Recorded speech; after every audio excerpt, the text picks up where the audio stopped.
You can call me stupid, you can call me cheap, you can say I'm lazy, you can say I'm weak. You think that using her will get to me, and if you're right then you're in trouble, D. 'Cause I won't break, no I know I won't wait. You're in trouble, D.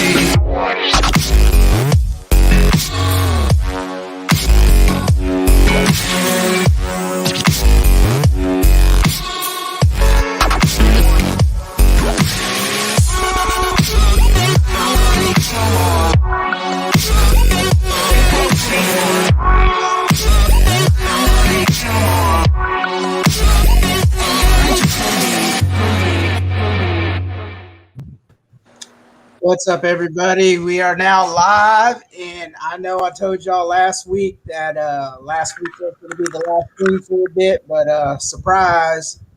And with me always, my host, Paul Chafin. What's up, Paul? Chafin, my bad. I'm still learning. And with us, y'all, very special guest from North American Dogman Project Region 3, Nick Valente. Nick, how you doing today? Doing great, guys. Doing great. How are you? Awesome. We're doing good, and I'm doing good. Looks like Paul's doing good. We're excited to be here tonight. Oh, so am I. That's some introduction you have there. I like your. Thank you. We good stuff. I've had to learn a little bit of editing, but it's coming to our advantage, man. It really is. It really is.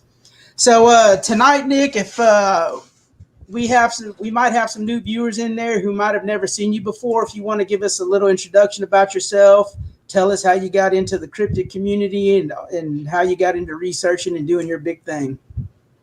Well, I consider myself a Fortean researcher. That's a person that researches all unknown things, cryptids included, UFOs, you name it.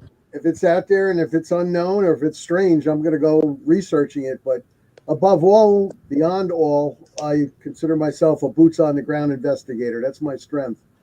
I've been north, south, east, and west. I've been over the border, in the United States, all over the place, looking for different types of cryptids. I've settled into the North American Dogman Project with our founder, Jody Cook. Oh, God, it's going on 3 years now. I'm the Region 3 director for Region 3 and also run the International Dogman Project. And I have the Quad Coalition of Sciences that I started because I got sick and tired of all the egos out there. The egos mean people from zoology, cryptozoology, the paranormal people, the UFO people. Everybody's fighting against each other. Well, that's the thing. That's what I told Lieutenant. That's why I made the group that I made, because you can't mix the Bigfoot community with the Dogman community and the UFO community and you can't mix them all because one don't give a shit what the other one's doing. You know what I'm saying? So, but however, everybody has some good information. Mm-hmm. Maybe Squatch people have info that I don't have, and the UFO people have info. If we could put it all together, maybe we could actually solve something.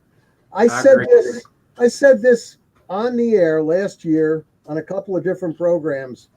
And right after I said that, I said, that's it.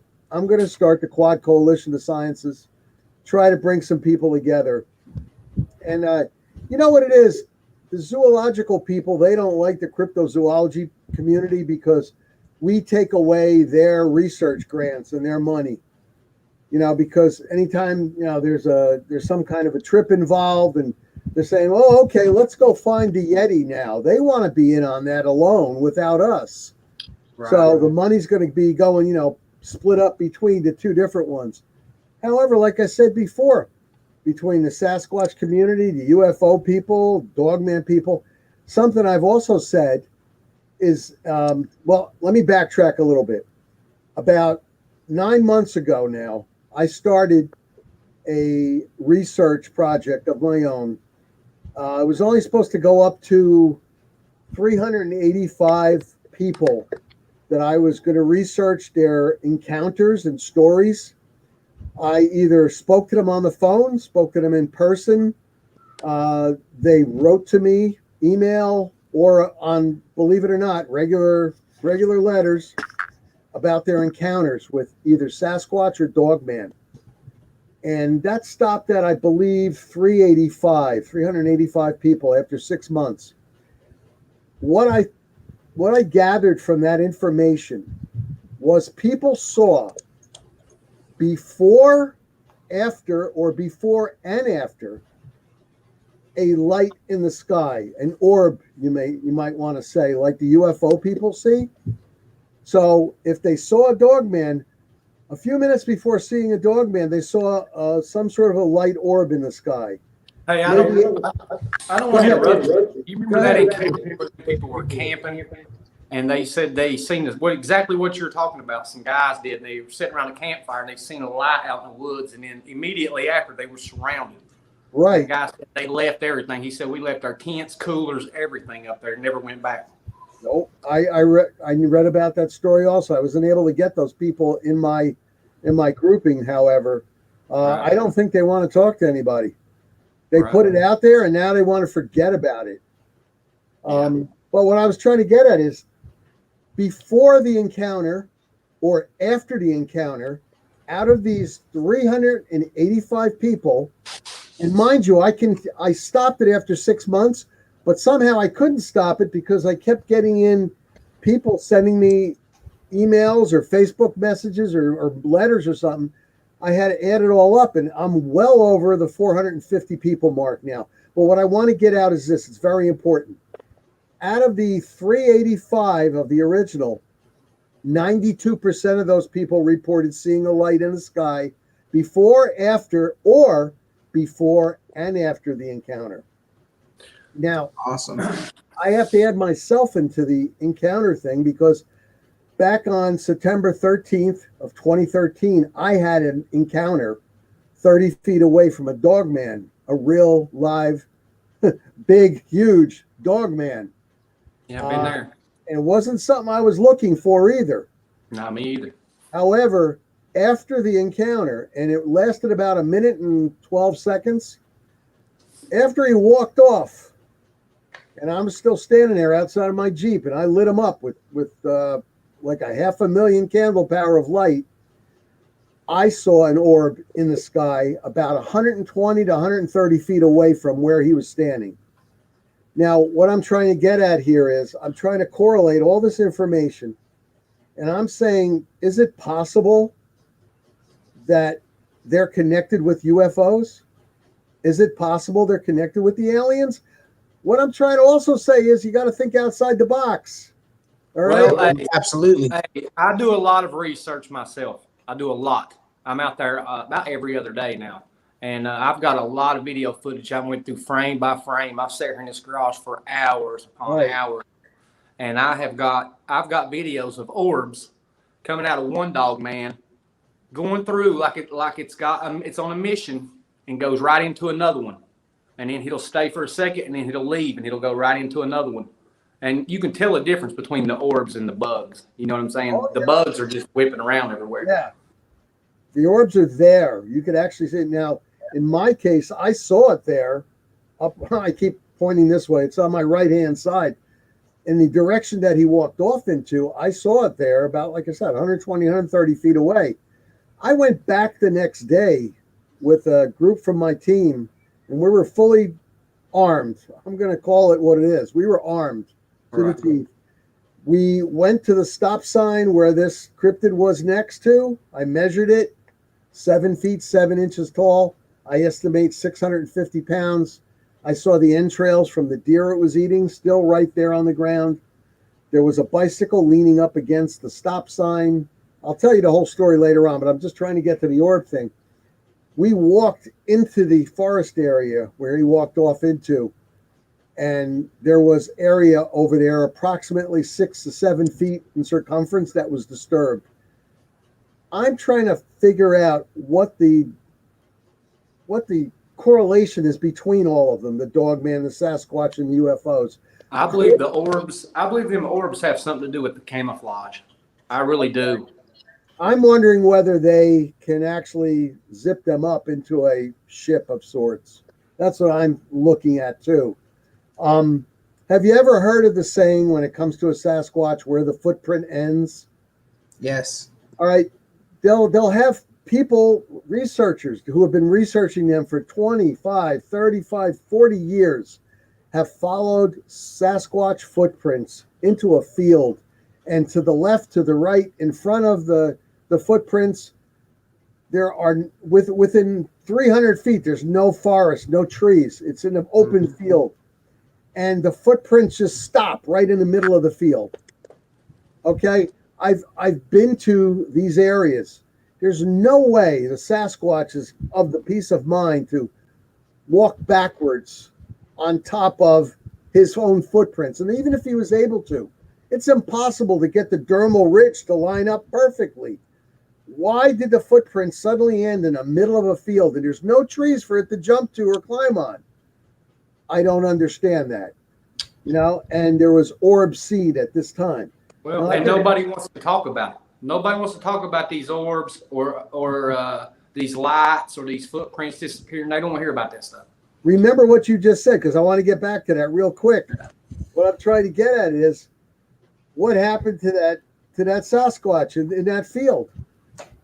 What happened to it? Could he have gotten taken up into a spacecraft? I don't know. That's what I'm investigating. But getting back to what you said, Paul, a lot of people that I've spoken to have had me swear not to release their names or the towns that they live in. Okay, you can tell them what state I'm in and what county, but please don't tell them the town. A lot of people are afraid that they're going to be ridiculed. Mm-hmm. Personally, I don't really care. I'll tell everybody on the earth. I know what I saw, and you can't tell me what I saw because I was there. And I don't care if you want to ridicule it, but people don't like that. They don't want ridicule. Number two, maybe they're going to lose their job. They're fearful of that. They're fearful of their kids walking around town. Oh, your mom or dad's a weirdo. Or they're not going to get that promotion because of what they saw. Now, on another show, they asked me to give a prediction when it's going to start to come out from the government, and I predicted it maybe in 3 years. I really think we're going to get some stuff out there in 3 years. But until such time, people are not going to come out. Most people do not want to come out and say it, Paul. I'm telling you right now. Well, if you knew how many people, big name people that I've invited to go out, I'll take you out and show you. It ain't no thing. They're down here where I go out down here by the river. They're there all the time. And they're heavy. Paul? What state are you in? Kentucky. You're in Kentucky and you're in Texas? Yes, sir. All right. Western Kentucky. I'm in Jessamine County, Kentucky. All right. South of Lexington. I was near the north entrance to LBL about 3 weeks ago in Kentucky, Western Kentucky. Yeah. Boy, that is one long state to drive across, I'm going to tell you. And with all that road work they had going, sometimes I was going like 20 miles an hour. That was frustrating. Road work, man. It's been going on for like 20 years. You're kidding. Oh, my God. All of our money went into cones. They got cones for, literally 10, 15 miles. I could not believe that. I was looking at the cones and I'm saying, these are big barrels. Big barrels, miles. How much money did they spend on all? Even if they spent $1 a piece, God, can you imagine? Even if they're $5 a piece, I can't believe it. That's a lot. Yeah. There is no relationship between UFOs and these cryptids. I kind of disagree with you, sir, because I think that's thinking inside the box. You got to start expanding your mind. You really do, because there's something wrong. How the heck? Well, I believe that the camera is catching glimpses of, if you want to say a dimension or a realm or whatever you want to call it, I believe the camera lens is catching glimpses of something that our eyes can't see. Because I've got pictures of a dog man. I've got very clear images of a dog man like 50 feet away, and I didn't see it, and I should have. So, I don't know. I've been growled at. I got that on video. Really good audio. Yep. By a dog man. I got a dog man growl on video. D.A. Roberts and I were just in LBL, like I said, 3 weeks ago at nighttime. We were near the Nickel Cemetery, and I was looking at this. I guess that it was a post with a box container and had an American flag in it.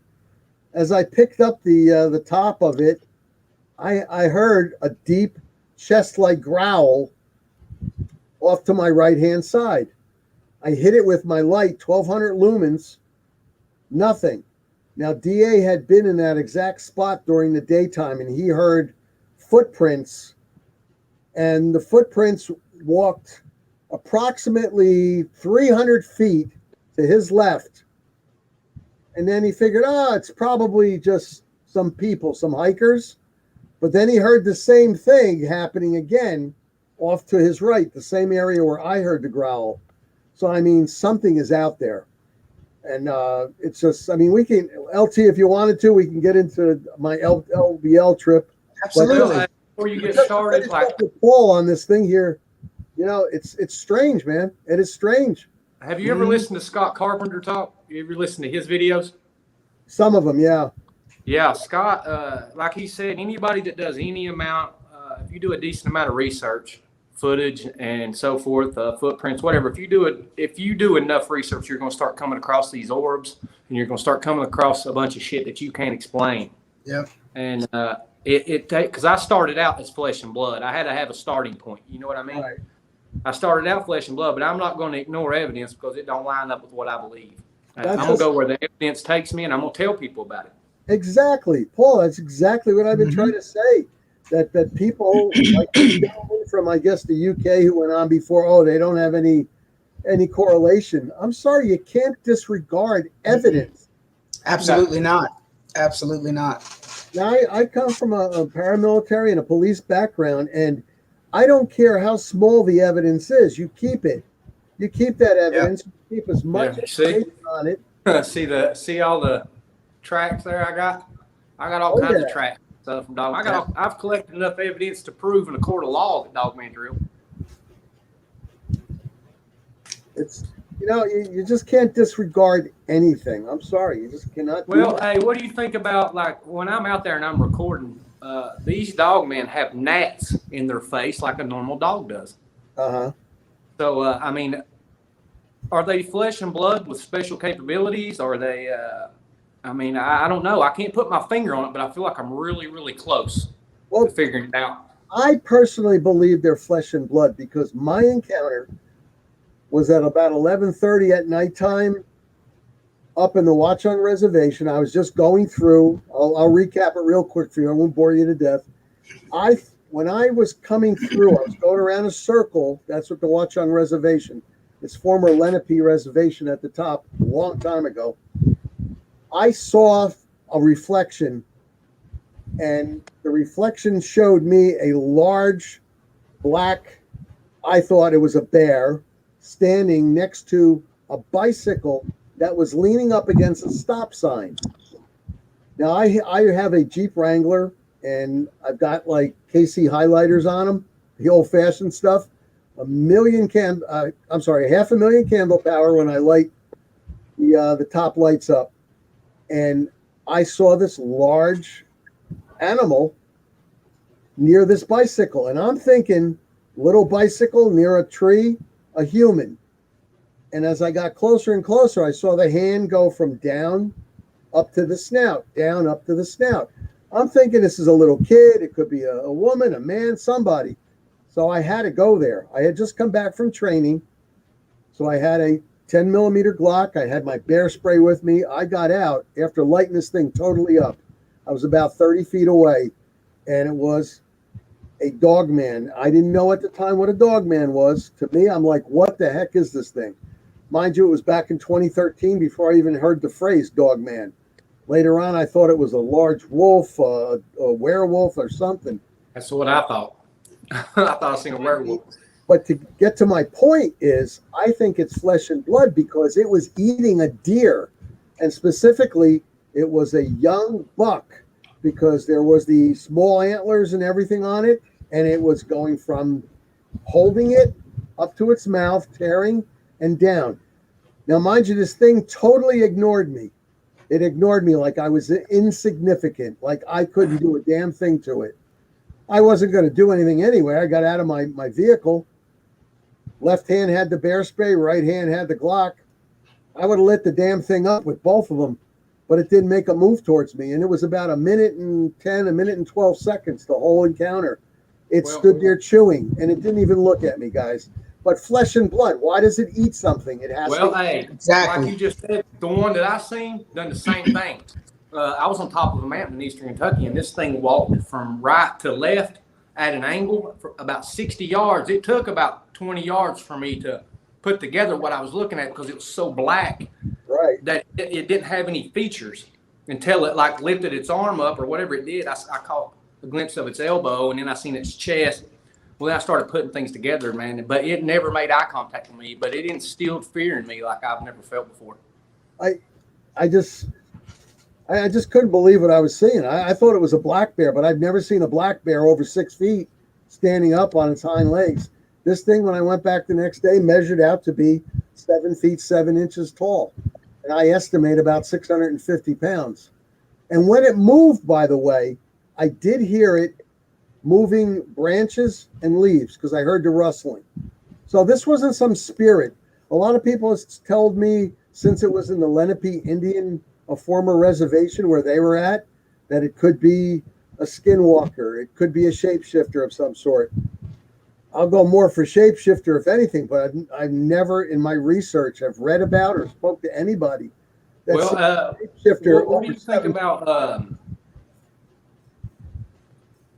I figured something out throughout the last couple of years. I've tested it now, and I know this to be true. Now, whether it's linked to the Book of Enoch or any of that stuff, I don't know. But what I can tell you is I can tell anybody that's listening or watching this where to go find a dogman if you want to go look at one or try to get one on camera. Any place there's a redneck swimming hole, a party spot out in the woods, any place people gather, where there's a tree line, these things will be there, especially if there's kids screaming and playing. Yeah, absolutely. They're there every time.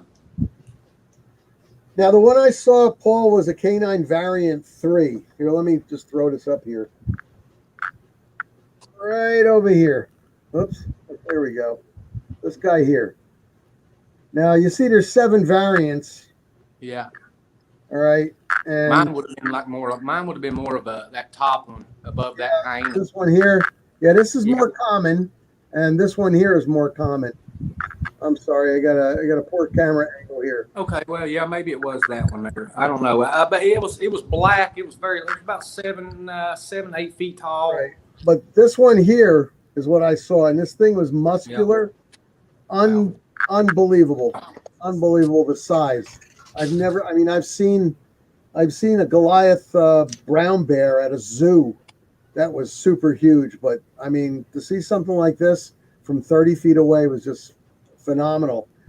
I agree with that person that popped up the comment. Just because it eats something and it's flesh and blood doesn't mean it can't have other abilities. True, it can. I mean, like Sasquatch, they have like Glimmerman type abilities. Like, yes, they turn sideways and suddenly they just blend in because of, it's like looking through cellophane. Well, right. It sort of fools your eyes. Also, Sasquatch have the ability to blend in with trees, so they could actually just be next to a tree and blend in. I got pictures of them and they're green. You can ask Lieutenant. I've got clear pictures that you can tell it's a dogman and it's green. Matter of fact, hold on. I got them right here. And let me rearrange this real quick. That way I don't cover up faces. And it should be this one right here. Oh, no, I got way better than that. Yep. But there's one there. You can see on that one. Yep. And I was working on these today to increase the resolution, because when I showed them prior, the resolution was so small you couldn't hardly see them. Right. And then here's another one, Nick. Tell me what you think about this. Oh yeah, there we go.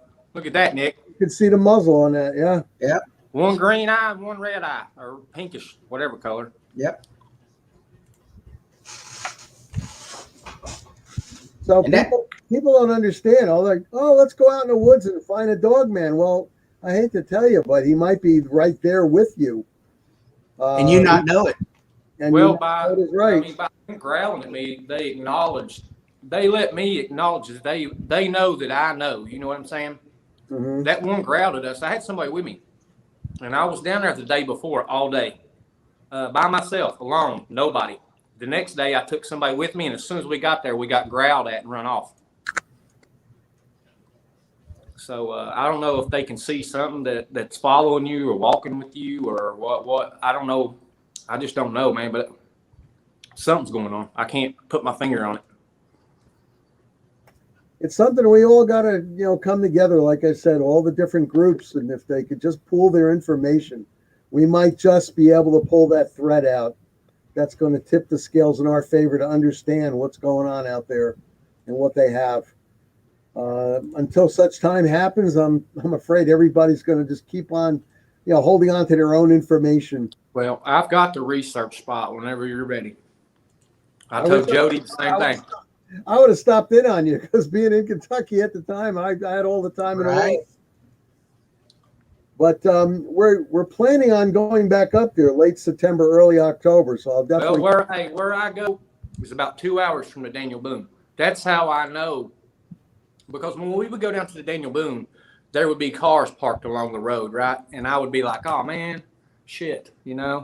I didn't really feel like, I was going to be able to do anything. But on them days, that's when we had the most activity and got the best pictures. And when there was a bunch of people there, that's when they were down there watching, I guess. Because they're not killing people, they're just watching them. I kind of think that they're smart enough to know that they start killing people, humans are going to hunt them down and not stop, relentlessly hunt them down and go into the caves that they're hiding in. I mean, look at the state of Missouri alone. It's got caves all over the place, tons and tons. Well, that's another thing. You think that this granite and limestone is tied into it somehow in Kentucky? I kind of think it does have something to do with it. It might be something in their feeding process with the limestone. Minerals. With the limestone, the minerals. That's. I was asked that question before, and I researched it, and I do think it's just the minerals over there.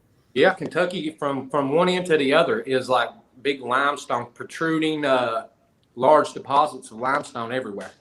Because as part of my research, first of all, backing up a little bit, I've got a bachelor's degree in zoology. I'm looking for a master's now. And there's something I've learned about animals, and it doesn't matter what kind of animals, even deer. And what I'm going to tell you next. You know why you never find a bare bones in the woods, right? Or you don't find bones out in the woods because the forest recovers its own. Now, those bones, when they're out there, after the body has been picked over and the organs are gone and everything, the bones are left. A deer will go up to bones and eat it just for the mineral content. Squirrels will too. Squirrels will too. Yes, that's correct. They'll all eat the bones. Therefore, nothing is left. So I think that there's something with that limestone leaching out into the different animals and everything that are out there that is more conducive to a dogman's diet, something they want. And that's just it, plain and simple for them.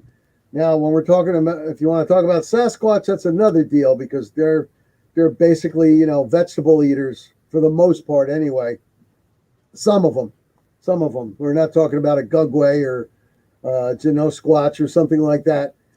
But generally, they're going to be eating vegetables. But Dogman, definitely. There's something in that limestone leaching out into the water, leaching out into everything that they eat that they're probably going for.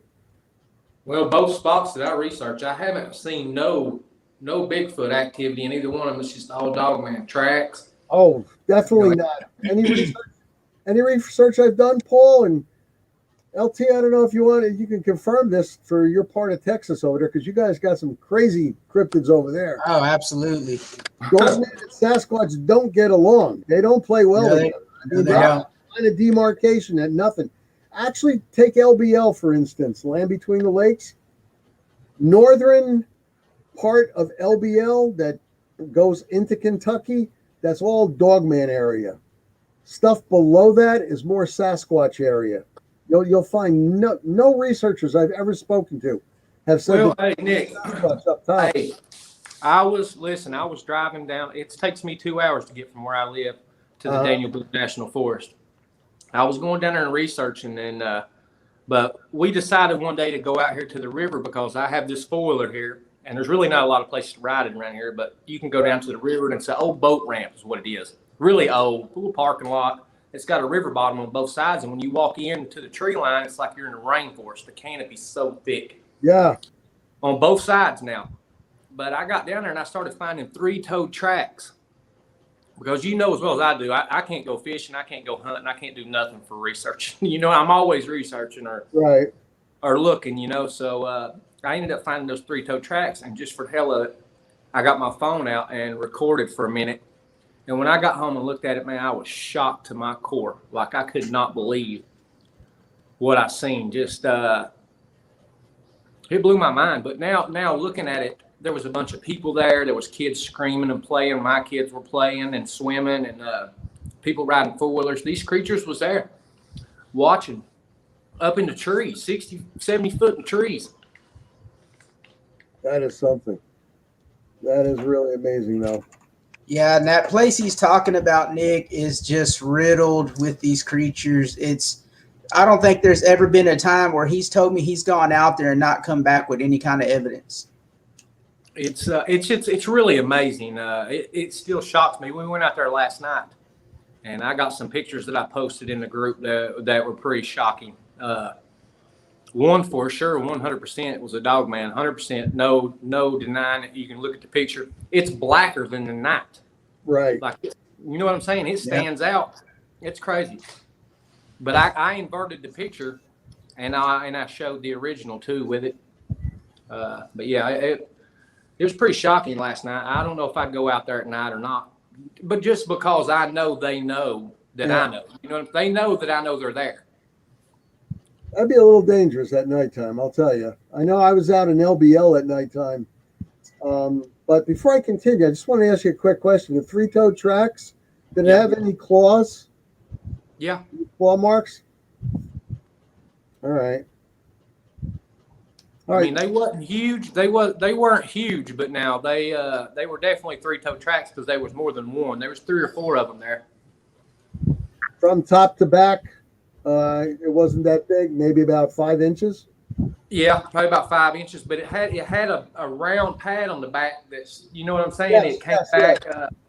You could tell that pad was made to distribute weight. Right.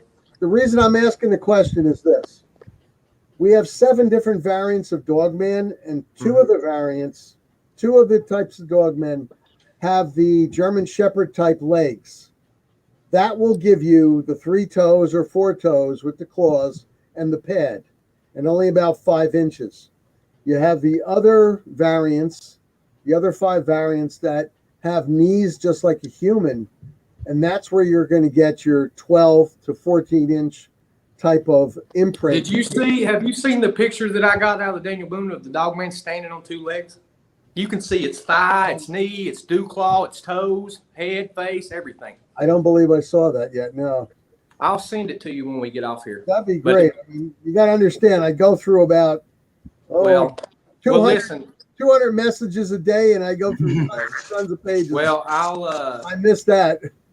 Well, I'll send it to you, and if you get around to looking at it, that's cool. But I outlined a picture too. I outlined it so you can look at that, and then when you look at the picture, you know what you're looking at. You ain't got to, But it's a phenomenal picture, the best one that I've got, I believe, just because it shows its thighs really big. Like is it on? Its arms ain't no bigger than mine. Is it on your Facebook group? Yeah, but it's been a long time since I posted it, so it would probably be back. Hey, is it the one next to the tree, Paul? Yeah, the one that I outlined to from head to toe. It's bent over like a kangaroo. Yeah. Stick. Yeah, I think I got it here. I can load it up if y'all give me a second. Hey Nick, it was holding a stick in its right hand, and every time the wind would blow and the sticks would move in front of my face, it was about 60 yards in front of me. It would shake that tree limb up and down. I wonder why. Maybe it had something. I guess to blend in, because it had one stick in its left hand that comes up to its face, like blocking its face, and it's holding that other. It's a big tree branch. It's white looking, but he's holding it in his hand, and he moves them every time the wind blows. I guess to blend in somehow. I don't know what he's doing. Probably to blend in. LT, am I a member of your group? Kentucky Dogman is Paul's group. Mine is back here. And you guys got to send me an invite to the groups here because you seem to have a lot. I think you're in my group. I don't know. I think you're in my group though. All right. But I'm sure you probably have a lot of groups. Paul, it's the one. It's the one with the magnifier, right? On the picture. Yeah, one of them had a magnifier. Okay, I got it. I got it. Give me 1 second. I'll load that up. Got to check it out though, Paul. Without the magnifier on it, if you can. I don't think. Hold on, I got them all here and they're scattered. Man, it's a good picture though, Nick. It really is, of a dog man standing on two legs. That's what I set out to get. You actually got the legs in on it then. I actually got the legs. You can see the knee, the thigh, the foot. Human knees or backwards? It's got haunches. Okay. I mean, it looks like a human leg all the way down to the knee. Is the knee backwards like a German Shepherd type thing? No, its knee looks like it's forward, and then from its knee on down, it's canine-ish. But you can tell it's really big. Like it's as big as one of our legs or bigger. All right.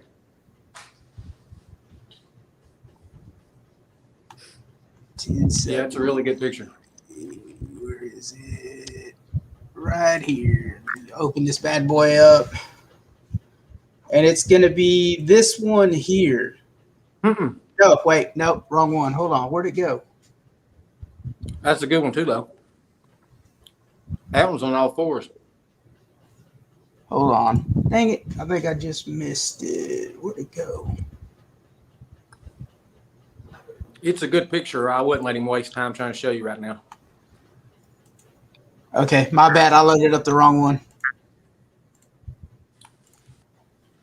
Well, you got to understand, too, which I'm sure you do, Nick. Once you send a photo through Messenger, it's a wrap on it. The quality drops 30%. Oh, definitely. There it is, but that ain't the picture. No, I'll send it to you when we get off here. I've got some really good pictures of it. Here's the face. But that's it. But that's not the picture that I got. Yeah. You can see that white branch in its hand coming out from left to right, like it hooks down. But I got some good pictures of it because I got a video. I got this on video. Yeah. I think I got that picture somewhere. I put it all in a folder. Even if you don't, I'll send it to him. Like I got close-up pictures of it, and you can see it in better detail. But yeah, you can see the dew claw, toes, everything. It's a good picture. Oh yeah. So I've got better pictures than that, but they're just not full-body pictures. I've got Dogman standing eye level with me, 6 foot, clear as day. 2 or 3 of them. Yep. Which let's see. One could be. Here's one. There's one of them. There's one I got recently. Yep. And that's a good picture. And I inverted it, and you could really see the head on the inversion. Yeah. And then this one here is a little more pixelated because I messed with the resolution. But I mean, you can obviously look and that's that little tiny one. That's that little tiny one that's sitting on top of that stump. Yeah. Yeah, it's too close though. Yeah. And then one that we call the money shot is this there one. it is. That's 6 foot tall right there, looking me right in the eyeball. About 40 yards away. Oh yeah. You can see the nose right there in the front. Yeah, I got a bunch of pictures of that one. Yep. And that's really a good picture, and those are a lot of the shots that he's getting out of Kentucky. That's down here at that river. You know what I'm saying? That's just in the wilderness. There's nothing special about it. You know, it ain't. I thought the Daniel Boone's where these creatures were. Mm. You know, I didn't think they were anywhere else. I thought, well, I mean, I know they are, but I didn't think they resided. I figured that they stayed in government protected land, you know. Maybe because there's no hunting. Right. That's why they want to stay there. Like I said, they're smart. They know better. Well, now that one that growled at us, growled from 20 feet away. I was filming straight ahead, and it growled to my right. 20 feet away. Huh. Yeah, it was right to my right in weeds that were about waist high. Oh, that's close. That is close. Listen, hey, I didn't run away. I backed off. I walked backwards about 30 yards, and I kept recording. I didn't run or leave. Yeah. I mean, I go armed when I go out, but, you know, I don't know that it would do any good. I got that growl loaded up, Nick, if you want to hear it. It's a good one. That'd be great. It's a good one.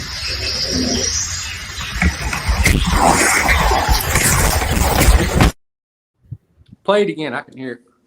I got to tap the screen for sound.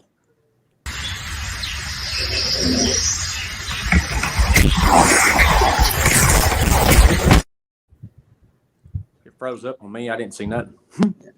It's almost right at the beginning of that little clip because I had to chop the clip and I had to enhance the audio without distorting it, and that's the best I could get it. And I didn't hear it. It froze up. Did it freeze up on you guys just then? No. Oh, okay. All right. I really had to enhance it, and if I'd have gotten any higher on the decibels, they would have just distorted it. But I mean, I can hear it good. If you listen to it, put a pair of headphones in, oh my God, it sounds a line. And I sit here this morning and listen to predators, local predators, just videos I could find on YouTube to see what it might sound like.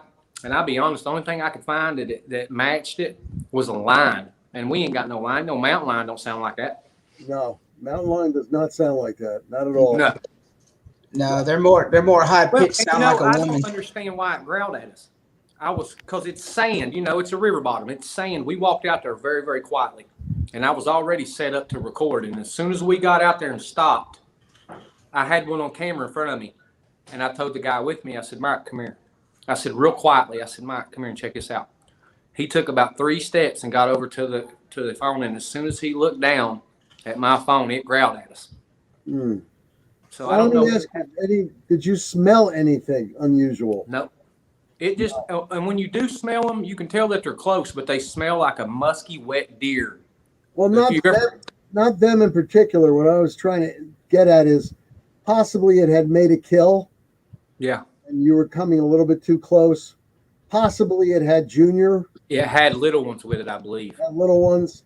It could have, and that's what's warning you off, because it's just natural in the animal kingdom for animals to warn off people first, because they don't want to leave. They don't want to leave the little ones. They just want to warn you off, and then if you get closer, then they're going to leave. Well, see, what freaked me out was not the growl itself, the fact that it let me know it was there. That it might as well stood up and waved at me. You know, like the fact that they let me acknowledge that they are there and they know I know. Well, the warning. That's it. It's a warning. I don't think the average person would have went down there that don't know anything about this subject would have got growled at. And you got to remember, they heard you coming from way off. Yeah, I'm sure they did. Their ears are like 45 times better than ours easily. Oh, yeah. They caught you coming that way, but sure. You were going to come right up to them that close. Well, I drive a Mustang GT. It's loud anyway. I'm sure they heard me before I got there. There's that yes again. They're probably saying with the Mustang. So with your research, Nick, do you believe these creatures are primarily meat eaters? I believe that the dogman is primarily a meat eater. Yes, definitely. I've heard stories of them stealing corn, watermelons. Well, there's no reason why they wouldn't eat corn. Right. And there's watermelon is water after all. And you're going to find them a lot of times within striking distance of a stream of some sort. Oh, yeah. Watermelon makes total common sense. And like one of the things I researched over in Jersey, going towards Pennsylvania, we have a lot of cattle corn. We're called we're a garden state for a good reason. And there's a lot of cattle corn along the highways. And this one guy I know who has a farm up there, and he also has horses. He gave me a call because he had something going on and he couldn't understand it. A lot of his corn crops, just a little bit in from the highway, were torn down. And all the other areas were undisturbed. And he couldn't understand it because he's never seen bear in the area, and it's close to the highway, so bear are going to stay away from it. There's no deer in the area, but I mean, these things were literally ripped right off of the stalks. Yeah. and and torn up right then and there. Looks, and they were eaten right We there. know Bigfoot. You know Bigfoot eat all that stuff. Yeah. But like J.C. Johnson said, show me the calories. Yeah. Show me the calories to support a 900-pound animal. I don't know. I just don't know, man. I can't put my finger on what's going on, but I've moved way past flesh and blood. Now, I do believe they're flesh and blood, but I believe they got abilities and probably know what gravity really is and probably know, how to use things that we've been dumbed down through life. You know what I'm saying? The government's dumbed us down through whatever process to where we're numb to that kind of stuff. They're in touch with nature and the earth, and They must be, because just think about it, Paul. The one I saw, I estimated, was 650 pounds. Even if they're only 400 and they're climbing a tree, yeah. I mean, bears can climb trees too, but I mean, if a dog man's climbing a tree, I mean, it's got to be some way to get up there in the branches that are only maybe 2 inches thick. Yes. 2 inches thick is not going to hold a 400-pound dog man. Yeah, I agree. And I've got some pictures of them. I got some good ones of them up in the trees, really clear pictures. But all the pictures that I get are usually from the neck up. It's very, very difficult to get anything more than that. And I don't know why, but that's all you'll get of them. Well, because they're standing in the forest area and they're not trying to come out and do photo ops. Well, why? the one that I got that we were trying to show you a minute ago, I discovered that one in the video because I was looking at something else. I seen something else in the video. It looked strange, and I was looking at it, and I just so happened to look over to the side a little bit, and I was like, oh, I freaked out. I run in the house and told my girlfriend, and she's like, are you talking about that stick? No. It's such like a roller coaster ride, like I was so happy, then I was so mad. Well, I've known a couple of researchers and some field people. Well, Greg Yost, he's the Squatch man. Oh, great. Greg was out one day taking pictures just of some area that he wants to take his people to, who want to come out in their area and listen to Sasquatch. When he got home and he threw it up on his screen, he saw Dogman, plain and simple. Yeah. And I was honored with the fact that Greg threw it on my site. And Greg he's a Squatch man, not a Dogman type guy, but he had that. He didn't even know it was there. Mm-hmm. And there it was. The author and great Fortean researcher, D.A. Roberts. Yeah, I know who you're talking about. He was in Joe Ball Park in Missouri with a friend of his, Steve, and they were just shooting some film footage because he was investigating the area for a book. And when they got back home and they looked at the footage, they had friends look at the footage and they enhanced it a little bit because they knew much better than DA does. And then a friend of theirs called Dream, who's got these super, I don't know what you would call it, super duper X-ray eyes. He found 5 different eyes and features in the background on the film when you stopped it. I mean, the guy is very... Listen, I have that same ability. I don't know what it is or why I have it. It's really a curse is what it is. I mean, he could pick it out, and you must too. Yeah. But I mean, when he saw the enhanced version and he's watching this, and these 2 men, D.A. Roberts and Steve, were at this park, and they were maybe 50 feet away from the Dogman. And a funny story we like to tell, which I'll never forget, is Steve, who's a diabetic, had to go pee. So he went and traded places with D.A. Roberts and went towards where these Dogman were. And he's peeing over there, maybe 25 feet away from them. I can't imagine what they must have been thinking.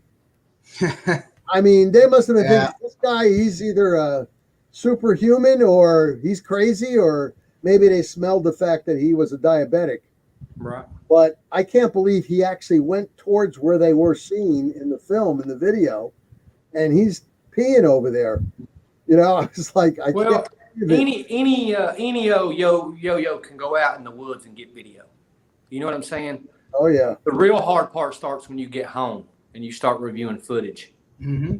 I don't know what happened, but as soon as you learn that these creatures do not look like what you think they do, like you're hearing in these creepypasta stories and shit. They're not standing next to an LBL sign with red eyes and big muscles. You know, once you learn that they all look different, I've got very few pictures of them where they look the same. They all look to be a different breed, or some of them look dumb, or whatever you want to call it. Some of them look, you know, I've got some of them that look almost tribal. You know what I'm saying? Like they're together like a family. It looks like a picture that you walked in and took a picture of me with my kid and my girlfriend at the grocery store. You know, and honestly, whether anybody ever sees anything in a picture I take or not, I truthfully, I don't care. I can't express that anymore. Like I know they're there. I know what I'm seeing. And if people are serious about it and really want to know what's going on, follow me and I'll show you what I find. But I get big leagued a lot when I try to talk to people. You know what I'm saying? Like they big league me. Right. But I thought Scott Carpenter was like that. But then I run into him at the Bigfoot convention, and he stood there and talked to me for 45 minutes. Listened to that growl, looked at my footage, and he was really impressed. Right. So, I mean, you guys are more on the professional end of it. You know, you guys got the gear and can afford the stuff or whatever. Me personally, I've got my iPhone, you know, like I got a couple of night vision cameras and stuff, but I don't have any. I wouldn't go out there at nighttime anyway. Yeah, the FLIRs, the thermal vision cameras are really the best to really go out there. Yeah, with. I agree. But I believe they can see the infrared light. Yeah, infrared now, I wouldn't recommend people going out with because they can see it. Yeah, they can. How many people put up trail cams, you know, to look for Sasquatch and they find them busted up? Yep. Now, and I know one guy in particular out there in Tennessee. He invested quite a bit of money in trail cams. He had about 30 of them, right? And he decided, all right, I'm going to mess with them. They busted up my trail cams that I put 4 feet off the ground. Let me put the trail cam 20 feet off the ground. So he did, and they were just as busted up, 20 feet off the ground. That's because they can climb up in them trees. Well, like Scott Carpenter was telling somebody, he was trying to tell people how to keep them off their property.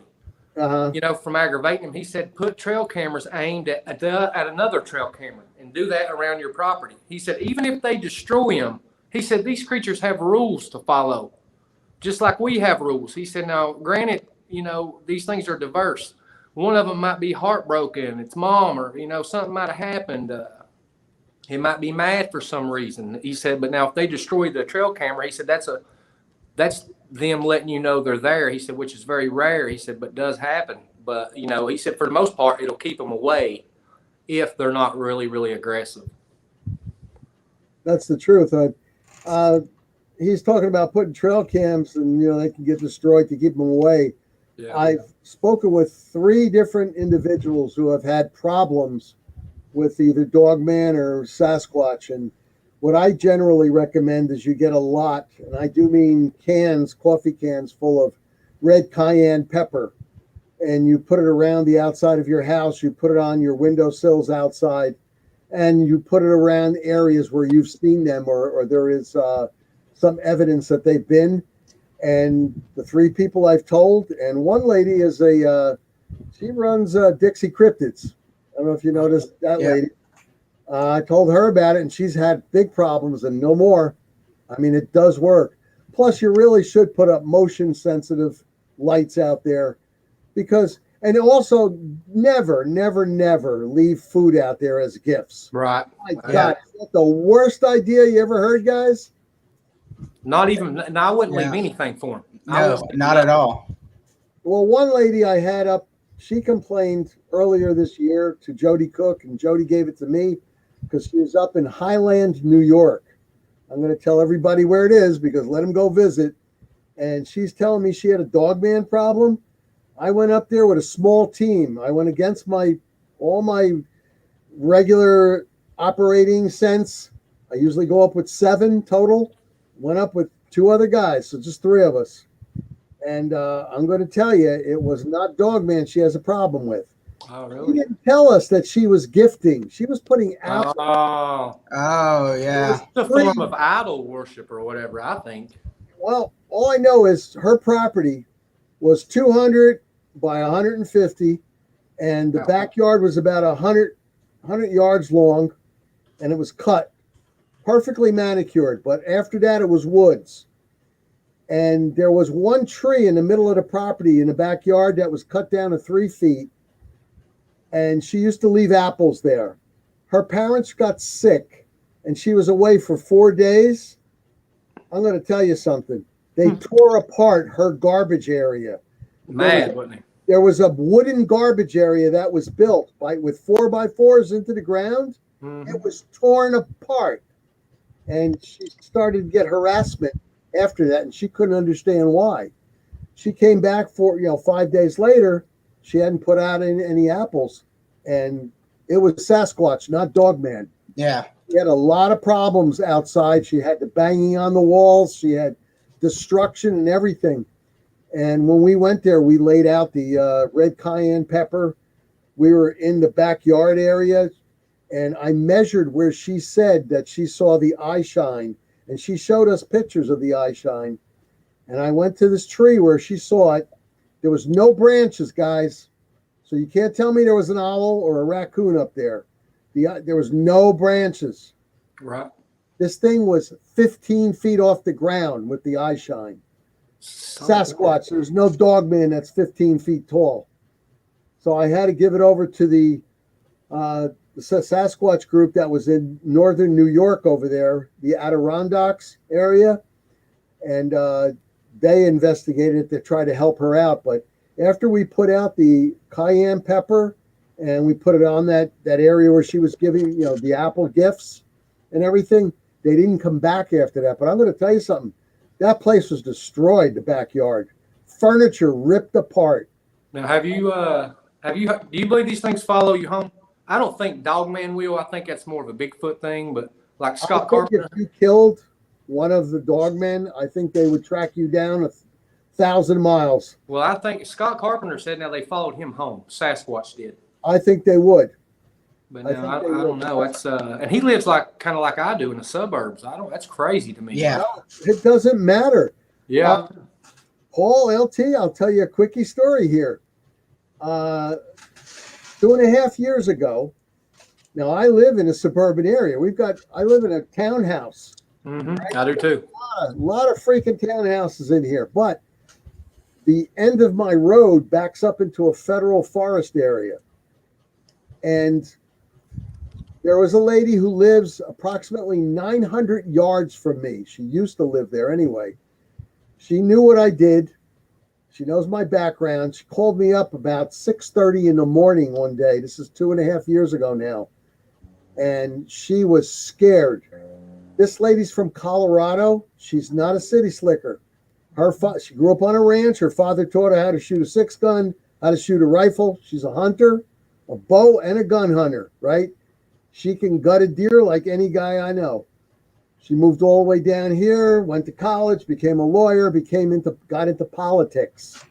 She called me up and she had let her dog out that morning. It was about 6:15 in the morning. Her little dog, little shit, 3 pounds, ran out to where it usually goes in her backyard, which butts up against the park, the federal forest land.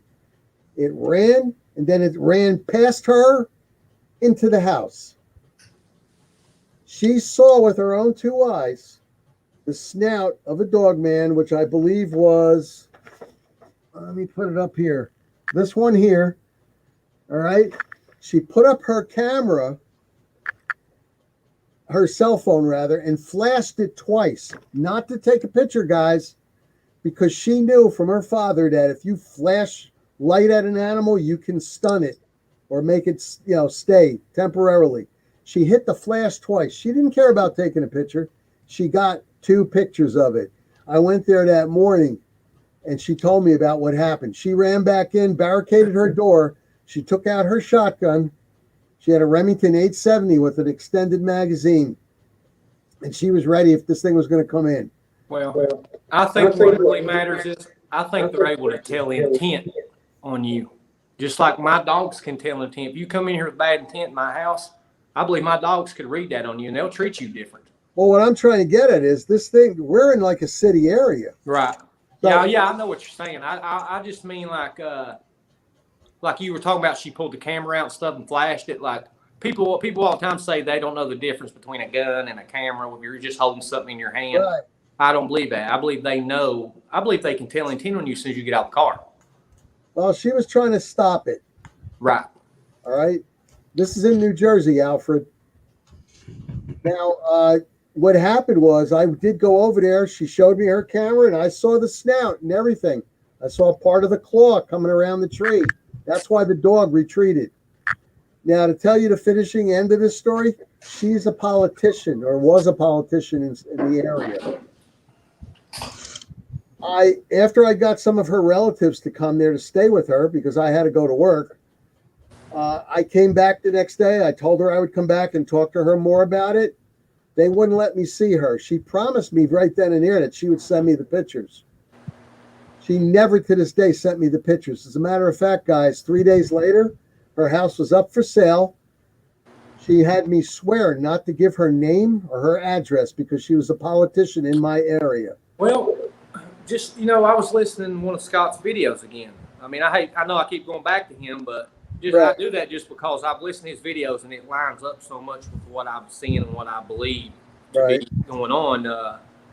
But, the government should tell people, if you buy a property that's backed up to the Smoky Mountain National Park, they should come in and tell you, look, we've had problems with Sasquatch on this property, and there's not a lot we can do to help you if you buy this, But instead, they let people buy this property, and then these people end up dealing with these Sasquatch for 4 or 5 years until somebody gets hurt or they kill one or whatever happens. And I just think that's wrong, man. Well, nobody's going to tell anybody around here that there's anything around in this national park area. I mean, I'm in Somerset, freaking New Jersey, Somerset County.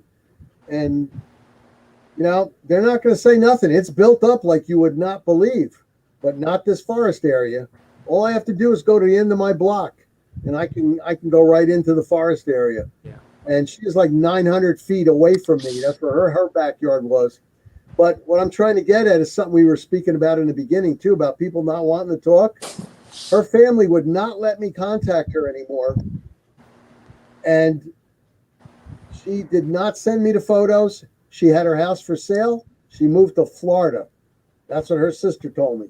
She moved over 2,000 miles away from where she was living here because that was it. She did not want the people, because like I said, she was in politics in the area. She did not want to sully her name. That was the end of it. And they told me straight out, you give her name, you give her address, we're going to sue you for everything you got. So, what's kind of related, but what do you think about what Matt Moneymaker said? That dogman don't exist. I'm sorry, Matt. I disagree with you because I saw one with my own eyes. Did you see his post? I don't care. I didn't see his post, but all I know is I know what I saw, and I know what it. Well, it bothers me because he's just blatantly calling me a liar. Is what he's doing, and you and everybody else. Well, he can go pack sand and bark at the moon for all I care. You could say what you want, but you can't tell me what I saw. Exactly. I know what I saw, and I've spoken to people, and they know what they saw. And they know what happened to their animals. Dogmen and Sasquatch don't like dogs, by the way. Right. And you've been in this like I have a while. You for somebody not to believe, you really don't give a shit. You don't I care. really don't care. It's my research, and when I'm out there, I see things. I talk to people, and they show me pictures of their dogs torn apart. Yeah. And I'm looking at this. Well, did you that picture that Lieutenant showed you a minute ago that he said was the money shop? The one where you could see it standing behind that tree. I had a guy tell me that was sticks and leaves. No. Yeah, that's what he said. He said, I see what you're talking about. You could see the nose. You could see the eyes. Yeah. Yep. Well, the thing is I've got a bunch of different pictures of it. It was a video. I took screenshots out of a video that I have and posted it. So I've got it in different positions. Its mouth, its ears, everything. There's more than one there. There's another one standing behind that one. Remember something, and I'm going to talk about all cryptids in general. Some cryptids are hidden, and they stay hidden because they're masters of doing that. Some cryptids are not. For instance, the Chupacabra. For instance, the Mothman. Yeah. They're out there for people to see.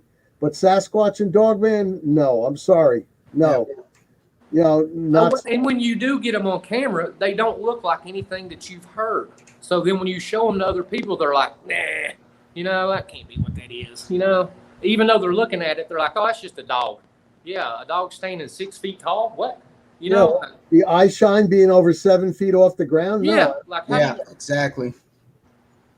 You know, like I said, I'm estimating 3 years from now, the government's going to have to come out with stuff, because right now the government's coming out with UFO things, and the pressure's going to be on them. And I think this administration that we have right now will probably cave, and they'll probably come out with a lot more stuff. Well, I can tell you this. In the last 6 months, I've been doing this research for a while, for years.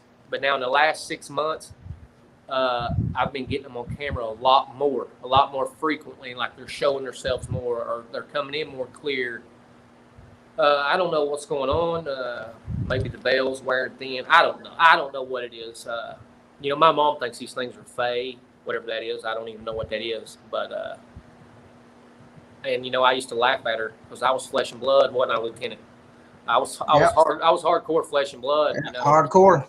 But I had to start somewhere, and I didn't, you know, I started with flesh and blood because I know that they eat, they shit, they hunt. Right. So they're flesh and blood, but, you know, they have the same issues a regular dog would, gnats in their face during the day in the heat. But some of the pictures I have are just very, very strange. Well, to answer your question about the gnats, why you think they would have them there, it's the breath. Yeah. No, I mean, why they get gnats is the breath. The breath is even if my dogs go outside and lay down, the gnats start getting on their face and stuff. Therefore, they're flesh and blood. Doesn't mean, even though they're flesh and blood, doesn't mean they can't be alien. Right. I mean, I'm not saying they are, but it doesn't. They have abilities. Be. Yeah, they have abilities that aren't so flesh and blood like though. Right. And who's to say that they, you know, that they're not down here as, you know, the scouts. They're scouts. Like that guy said, I've never seen a dog man, but that thing you got in that picture there ain't one. What? Yeah. He's never seen one, but he knows that's not one. We got a question for you, Nick. B Moss wants to know, what was the scariest dogman encounter you've ever had? Well, I'm going to tell you right now, I'm not Superman, but I don't scare that easy. Now, with all the training and my background, I am not going to run, because you're only going to die tired. It doesn't matter if it's a bear, a mountain lion, a dogman. I'm going to stand. Okay, so I'm not going to be scared by it, but not so much the encounter that I had, but an encounter that we went to investigate in New York State, which is just over the border, northwest border of New Jersey. I went to this area. It's multi-million-dollar homes, and most of the homes have walls around their property. And I guess I asked a couple of the homeowners there why, and they said they had wild animals still out in the forest areas to the back of where their properties are. But we're talking about dozens and dozens of homes with walls. This one home in particular, where I was called to check something out for the man, had a very large brick wall, and on the top he had stones so that animals couldn't just land on top, or humans couldn't just try to crawl over. You know, the stones cemented in so it would stick up. You couldn't climb over. He had a Belgian Malinois dog, a male. I'd say it was about 83 pounds when it was alive. This, to me, was the scariest thing, because that dog was taken out of the yard, and I believe it was a dog man that took it out of the yard. Because what can scale a 10-foot wall? Yes, a mountain lion can jump over a 10-foot wall, because they could jump 14 feet. But this guy had this beautiful backyard with a swimming pool. His dog had the run of the area. He had 2 children under 10 years old. He and his wife lived there. They had alarm systems and all that other stuff. They went out to see their dog a couple of days before we were called. The dog was gone. This is a very smart and trained Belgian Malinois. Now, the Navy SEALs use these dogs. They call them hair missiles. So basically, the dogman killed it just to get rid of it. Most likely, because what happened was, if it was a mountain lion, if it jumped over, that thing's not going to jump back over. That's too heavy. I think it was a dog man, because the dog was found a couple of blocks down by one of his neighbors. The neighbor called the man and told him to come to the area. This dog had, from the underneath where the neck is down, torn right out. Wow. And the organs were out, were missing. This poor dog was ripped apart. Not really scaring me, but from the way this dog was torn apart, it was just totally nasty. That's the only word I can use for it. I'd like to stay in touch with you, and because I mean, we're doing a show right now, but yeah, man, I could talk. I know so much stuff, and just the research you've done, like you said earlier, with the research I've done, other people have done. If everybody would talk and communicate, I think things. I don't know that we would figure it out, but I know we might find something, Paul. We might find something. Yeah. Hey, Paul, please give me a Facebook message, and we'll trade telephone numbers, emails, text messages. Well, I give my phone number. If like I'm very forward with what I have. Like if I have a good picture, right? Somebody wants to see it, send me your phone number, and I'll text it to you. That way, it maintains integrity, quality. Integrity, right? So iPhone to iPhone. I don't know if you have an iPhone, but iPhone to iPhone, it really maintains the pictures. I hate iPhones, but the camera on them is phenomenal.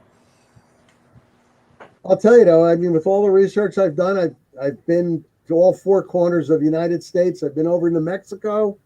I've been up into Canada looking for Sasquatch. And God forbid you call it Bigfoot up there, because they just don't like that at all, guys. And don't call it Squatch either. They get offensive. Well, Sasquatch to me is like I told Lieutenant before, researching Sasquatch is like researching whether my car's in the driveway. Yeah. Like I know Sasquatch is there. Like it's not, I'm way beyond that. Everybody knows, I'd say 80% of the country probably believes in Sasquatch. Whether 30% of them want to admit it in public or not, they know. They know. Yeah. Well, like I was telling LT before, I had a buddy of mine call me up because he found a cowboy rancher type farmer down in I guess you would call it Chad Juarez, Mexico, right over the border. And my buddy, he lives in Texas. He speaks Spanish fluently. And he says, "Hey, you want to come down? We'll go over there. We'll go visit." The guy said he shot a Chupacabra. And the description that he gave my friend, Tom, was exactly like what I've researched, what a real Chupacabra looks like. So I flew down there. Tom picked me up, got our passports, went over the border. This is years ago, before the old COVID hit and you couldn't go anyplace. We went over the border. We went into Chad Juarez area, and we met up with the cowboy / farmer, and he wanted $20 for me to see the Chupacabra that he had killed. What? I gave him $20. I mean, I drove all that way. Hell, that's nothing. He was working. He was working me. Okay.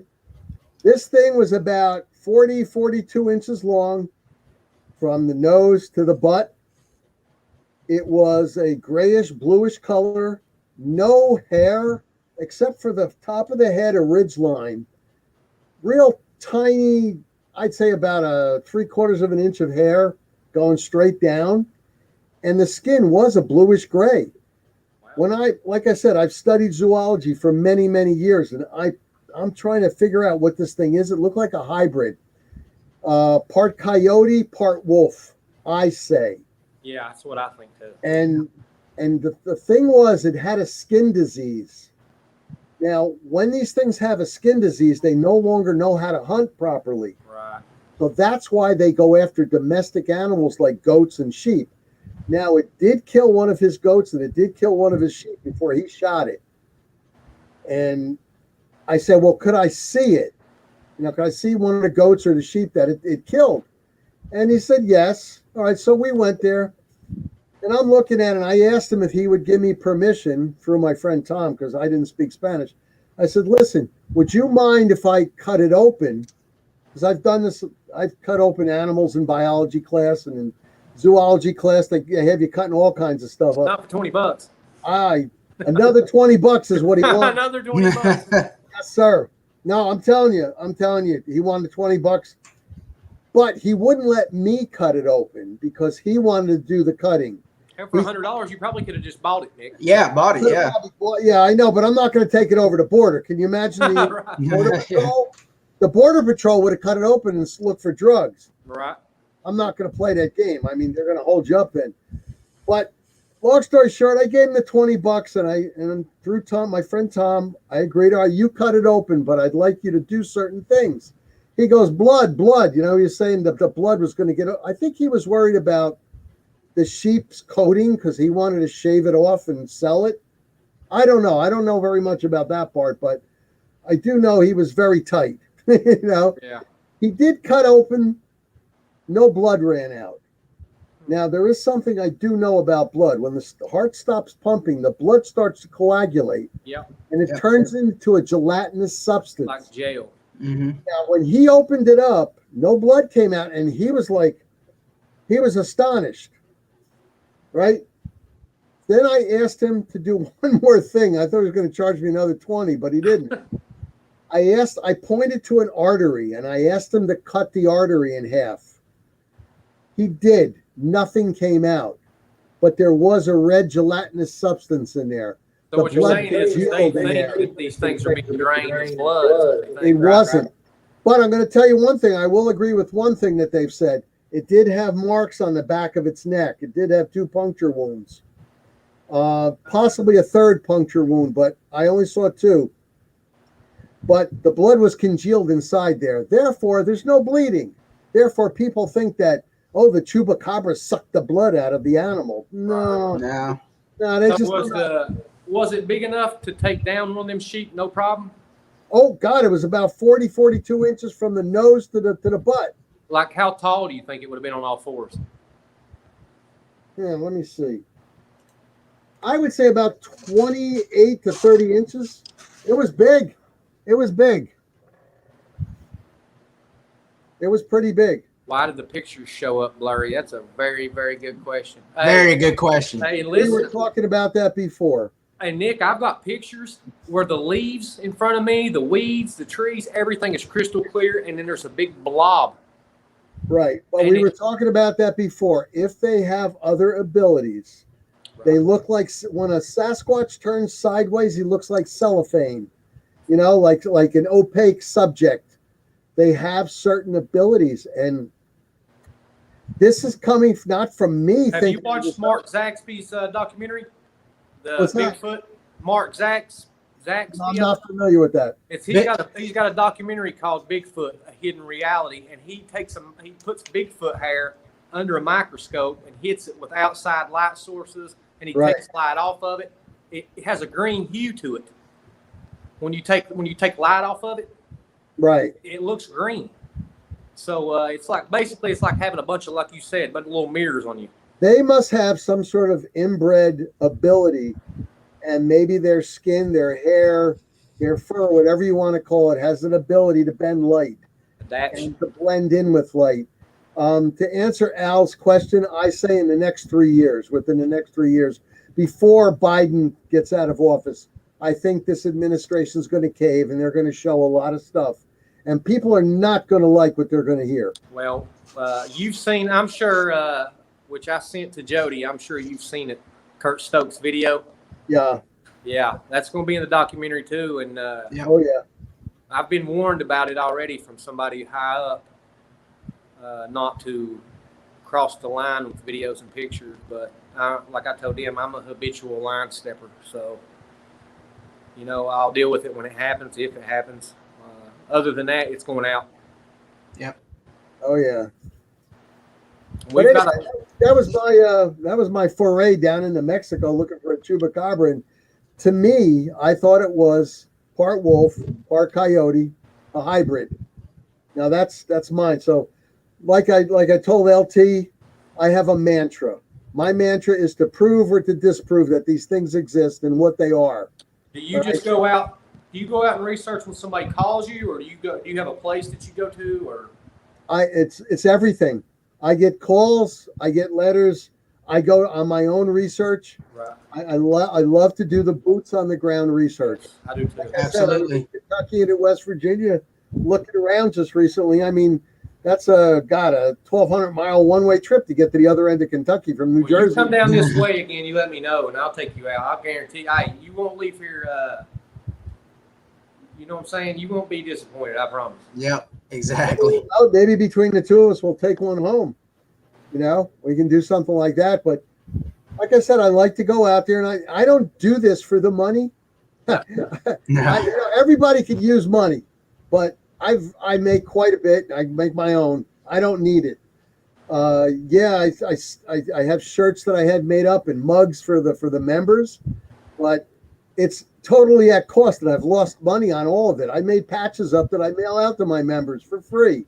You know, it costs you like $5 just to send the patch out, another $5 just to make it. I don't care about that part. Well, I mean, really, the research that we do is not super exciting. You know, like we're not out there doing no Daniel Boone, Indiana Jones shit. Right. It's fairly boring, really. Yeah. All research is boring. I mean, if you found something every time you went out, my God, you'd be famous. What can I say? You'd be. Oh, I mean, right now, if I wanted to, I could push it with the pictures and videos I got and stuff I have. I could probably push it and gain some fame, but I don't want it. I don't care. That's not what I'm doing this for at all. You know what they want? What they want out there is they want a body, they want hair, they want a bone, a tooth, or something.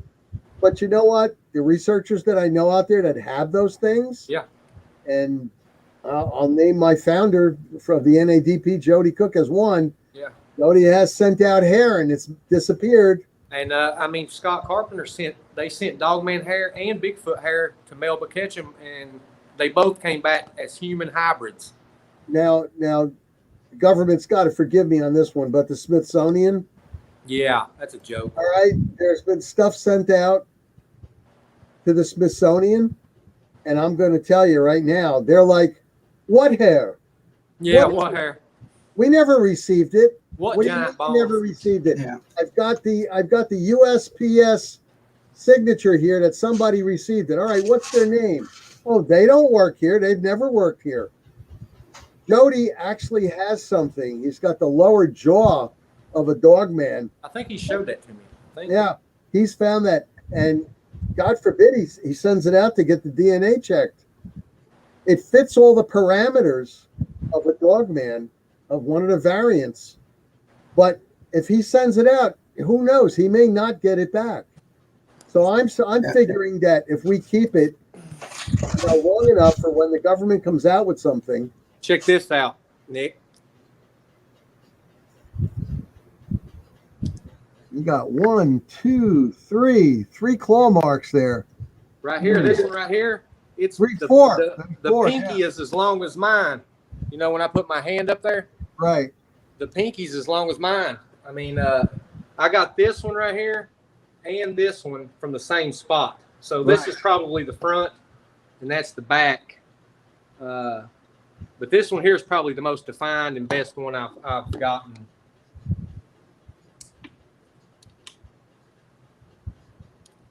Yeah, it's pretty. You can see the dew claw on them. You can see the claws on them. Yep. I mean, yeah, it's. I mean, I've got evidence, man. I just don't know what the end goal is at this. Like, what is the end goal? Well, like I said, I think we really have to wait till the government does come out with it. Otherwise, you're going to just get redacted. Yeah. Yeah, and that's what's happening. That's what's happening. In a bad way. Now, I come from the government. I'm still connected with them, and I've got people that I talk to. I don't do a talk show with, the secret agent bullshit. I'm going to call it what it is, because there are none. There are no secret agents in the government that go out there and kill dogmen. Well, there's very few people who are very serious about this and want answers. For the most part, it's just people want to see a werewolf, you know, like Yeah. And it's just like I said that other day. There's so many damn people who look at these pictures. And Paul, you and I have been going through this for the last 2 months. Yeah. Oh, that's pareidoia. Yeah. That's I see trees. And what they're looking for is this damn GQ picture of a dog man with a freaking Dr. Pepper in his hand saying, "Hey, what's up?" And it's not going to happen that way. Well, It's we're just using not. 4K cameras, so there is no excuse for the blurry, you know, the blurriness in the pictures. There's just not. It's very strange. If like some of the videos that I have, you know how when you move the camera around, if you're going frame by frame, it gets blurry when you're moving. Oh, But yeah. in that blur, their face will come in crystal clear, while everything else is blurry. And then when it clears up, you can tell that the dog man's there, but it's behind the weeds. So it's some very strange things going on. Absolutely. Well, like we said, though, you know, they are masters. Yeah. I don't want to say masters of disguise, but there are masters of, you know, movement without being discovered. And, you know, what do you do in that case? How do you overcome something like that? How do you show other people? That's the question. Yeah.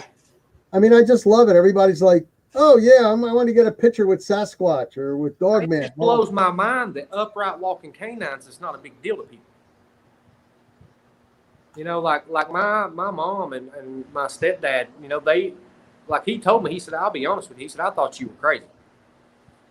You know, I took him with me. He was with me when we got growled at. And, Right. You know, so he's definitely a believer. You know, you come hang out with me, I'll make you a believer. That's all. Yep. So, B. Moss has another question. She wanted to know what you think happened to the people in Cobb County, Tennessee. Well, let me ask. Well, B. Moss, you got to be more specific because I actually sent a team out to that area in reference to something else that I don't want to bring out right now until they get back home. There's 3 different incidents in that area, believe it or not. Which one are you talking about? We'll see if she answers back to that. Big Al had one. If I was to get attacked and get killed or something out there, I'd be chalked up to a bear attack. You know, like Oh, that's what you would be, definitely. Yeah. Now, to answer this person here, the family and the dog, I've been following that closely. I actually tried to put some feelers out down there. Because of the area that they were in, and because of the fact that they were not, from what I understand, they were not mauled. And from what I understand, they may have been in some cave areas. Now, we've been into caves. When we go to caves, we do bring masks with us to filter out any kind of gas. Okay, and I think they were overcome by some sort of a gas pocket. methane. The dog was also overcome by that. The I dog worked in also the coal mines for 7 years. I'm highly trained in gases and right. yeah. I mean, in the old days, they used to take parakeets in cages. With Yeah. them. They take them little yellow, what was they called? Tweety birds. Yeah, they take them down there in a little cage.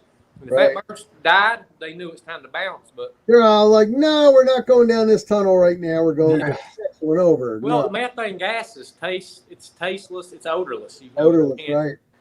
You dead before you realize you're in it. Oh, yeah. So That's go ahead, what Nick. happened to those people and the dog. I don't, so far from the information I've gathered, they were not mauled. Nothing happened. They're just dead. You know, it doesn't look like any foul play on that one.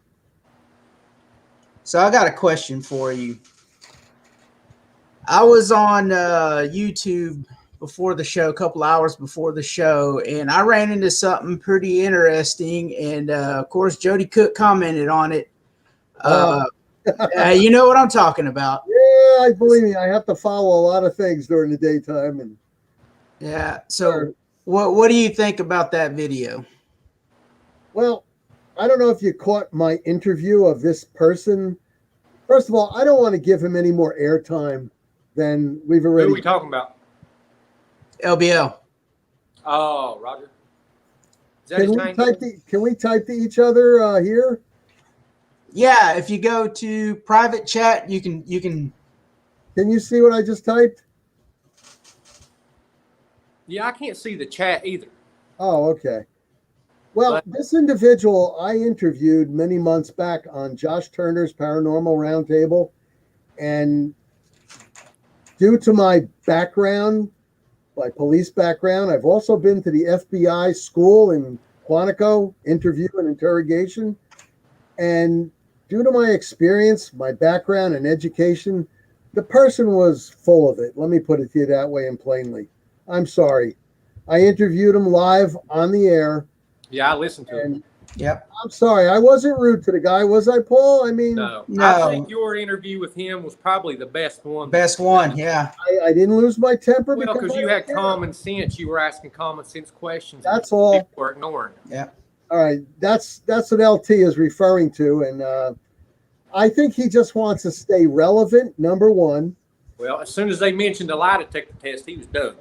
Yep. Yes, sir. That's number one. As soon as they mentioned, oh, let's can we see your picture? I mean, look at me. You see me on Facebook. You can see me all over the internet, all over YouTube, all over everything. I'm out here. This is my real name. This is my real face. I talk to people on the phone almost every day. Even when I'm at work, when I come home, I'll get the message and I'll give him a call back. This guy wanted none of that. And a lot of the stuff he said just did not make any sense. No, what bothered me was the things that he said. Most of it, I mean, look, we want to believe. Everybody wants to believe, and they overlook a lot of things in order to believe. We know these creatures are out there, so you just want to give the guy the benefit of the doubt because you would like to have the benefit of the doubt. Right. But like you said, when you start weighing shit out, it just don't add up to me either. Yeah. No, I mean a lot of the questions I asked him, I mean, he did not answer to my No, satisfaction. he did. No. I wasn't going to, put him down on the air or be nasty or anything like that or argue. There was no reason to do that, but I marked down everything I asked him, and I marked down whether he answered it properly. And guys, Joey's ready to let go, wasn't he? stuff was bunk. I'm sorry. I think he's looking to make money. Yeah, yes. He's looking to become relevant, to become a personality. You've got guys that run YouTube channels that do it for the money. Like I said, I don't care. I do this because I want to find out. Well, my thing is people, if I post a picture in your group or in anybody's group, there's going to be an asshole in there with the laughing emojis and the slick comments and stuff. And in my group, that's gone immediately. Boom, Well, gone. a warning. I'd like to put it out on the air this way they can hear it. All of my admins have been instructed. You see something like that, you give it to me or you send the person a message, a warning message, and you erase what they wrote and you erase the dumb crap. We are a research and an investigation group only. I'm not going to put up with this BS. Nope. You want to have funs and ha-has, go on another channel. Well, I mean, I want to share my pictures and stuff in other groups, but I just can't argue with everybody. You know what I'm saying? No. And as much as I'd like to say, it don't bother me. I guarantee you put them up on my group at Region 3. Well, if somebody says I can't see it, that don't bother me. Yeah. It's the real slick but comments like that's just trees. Paul, everybody can't see it most of the time. Right. I'll be honest with you, people send me pictures, dozens of pictures every week. Me too. I send them back to them and say, I can't see it, or please help me out here. What can I see it? Well, even the clearest picture I have, I can post it and there'll be somebody Oh, that want yeah, me to put a circle or an arrow in it. right. And I agree with Al. I don't have time for these people. I like I was telling LT in the beginning of the show before you came on, my research involves old libraries, Yeah. bookstores, the books I have here that I buy. I mean, I was 22 books behind my reading. I'm now 28 books because I got some more in. And I'm going to tell you, not little tiny ones, they're thick ones. Because I do all the cryptids. I concentrate on Dogman, but there's just so much research. I mean, online. And a lot of these people, I call them keyboard warriors. Yes. I swear to God, They Yes. never get off their butts and get out there in the field. Yeah. Maybe you will find something out there. And please, don't go out there into a park where children are playing and take pictures and saying, oh, I'm out there and I see something. That's BS. I have some people in my own organization that do that exact thing and call themselves field investigators. I just don't have time for that, guys. No. I'm not trying to be high and mighty and look down on them, but when I went to LBL, I was out there. It was 1 o'clock in the morning. It was 2 o'clock in the morning. I was putting myself out there. Come on, dog man, bring it. If you're out there. I went out last night. Yeah. I'm like you. I'm very passionate about this. Yeah. And Lieutenant is, and if I'm talking to somebody else who's passionate, like you or Scott Carpenter, or somebody who really, when you talk to them, you don't have that in the back of your mind, like thinking, do they really believe me, or are they just pandering? Right. So when I talk to you or Jody or whoever, I know that you guys know, so I can carry on a conversation with you and get something, out of the conversation. I mean, why waste your time? I don't want to waste my time. No, I don't either. But it happens a lot, though, more than I'd like to admit. Oh, it does. It really does. And like I was saying, when I first started it out, I was getting maybe 1 or 2 calls a week or a message a week. Now it's like 40 to 50 messages a week. I'm getting a couple of phone calls every week. I had a lady yesterday write in for a friend of hers in Ohio, and she's being harassed by dogmen. Wow. Luckily for me, Jody Cook is in Ohio, because I have a team out right now that's in Tennessee, and I don't know if Moss was talking about the same area. Like I said, I don't want to talk about it because I don't want to mess up the investigation. But luckily, I got Jody in Ohio, and he's able to go to this lady. I mean, she has a problem out there. So do you think Dogman will attack people unprovoked? I lost you. I guess it's I said, do you think a dogman will attack people like unprovoked? Unprovoked? Probably not. But there's something that's going on. Why the people get attacked? Something has to be going on. Either they're interfering with their food and water source, or they surprise them and they're really close, or they have young ones in the area. I think they're very diverse. Yeah. I think people want to believe there's just 2 or 3 of them out there and they're stupid, they're just dumb apes or dogs or whatever. But I think they're very diverse, like a people. I think one of them might be sad because its mom died. It might be brokenhearted because some other reason. I don't know. I totally agree with you on that, Paul. I totally agree with you. To me, I don't think every dog man's gonna have the same attitude. It's just like a dog, a regular canine. You're gonna get your ones who will come right up to any stranger. Then you get your ones who are man biters, real protective, very ferocious. Well, I showed you the 7 different types here, and they're all with their own different type of personalities. But look at show him that one picture, Lieutenant. The one where it shows its pupil. It's got the yellow circle around it. One looks like a baboon. I want to see check out what variant that is. This one here? No, this one here's got like literally it looks like a baboon. Like you'll see here when he. Let me see if I can. You showed it in the last show. I believe you showed it. It should be right there with that other one, the money shot that you showed. Let's see if I can find. While he's searching for that, what I was trying to get at is, like with the Sasquatch, like the Gugway. That's the Algonquin Indians believe the Gugway. They call it the face eater. That is a very aggressive Sasquatch. Yet you'll have the Patterson Gimlin film? Yeah. They call it Patsy. That was a female Sasquatch. I believe that was real.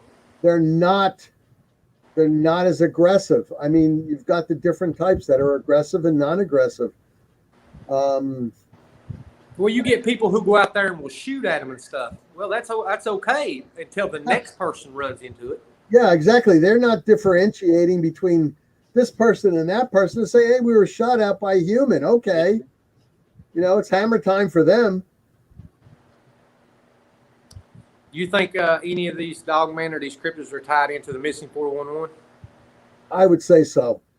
I would say Texas, so. I agree. These people that just disappear, yeah. There's another thing I wanted to get across to, well, there's a couple of things I'd love to get across to people if we have the time, but Go ahead. one big thing is, oh, why don't I ever see Sasquatch when I'm out in the forest? I'm out there all the time. You're out there during the daytime, people. All right? They usually sleep during the daytime. Like any other animal, they usually hunt at nighttime. Plus, they are masters of being able to disguise when they walk through the forest. When they come up behind you or whatever, they're masters at disguising themselves. You're not going to see them at nighttime because your vision is like so much less than theirs is. Yeah, absolutely. I mean, they're sleeping during the daytime in the cave systems that are beneath the United all the pictures that I have now are in the daytime. I don't, except for the one I got last night. And I mean, you can call it a night investigation if you want. We went out there and built a fire because on the weekends you can't go down there because there's a bunch of high school kids and young people down there partying. And what time of the day? Huh? About what time of the day? Just all throughout the day. I've got them. You just don't understand how much time I've spent in the field.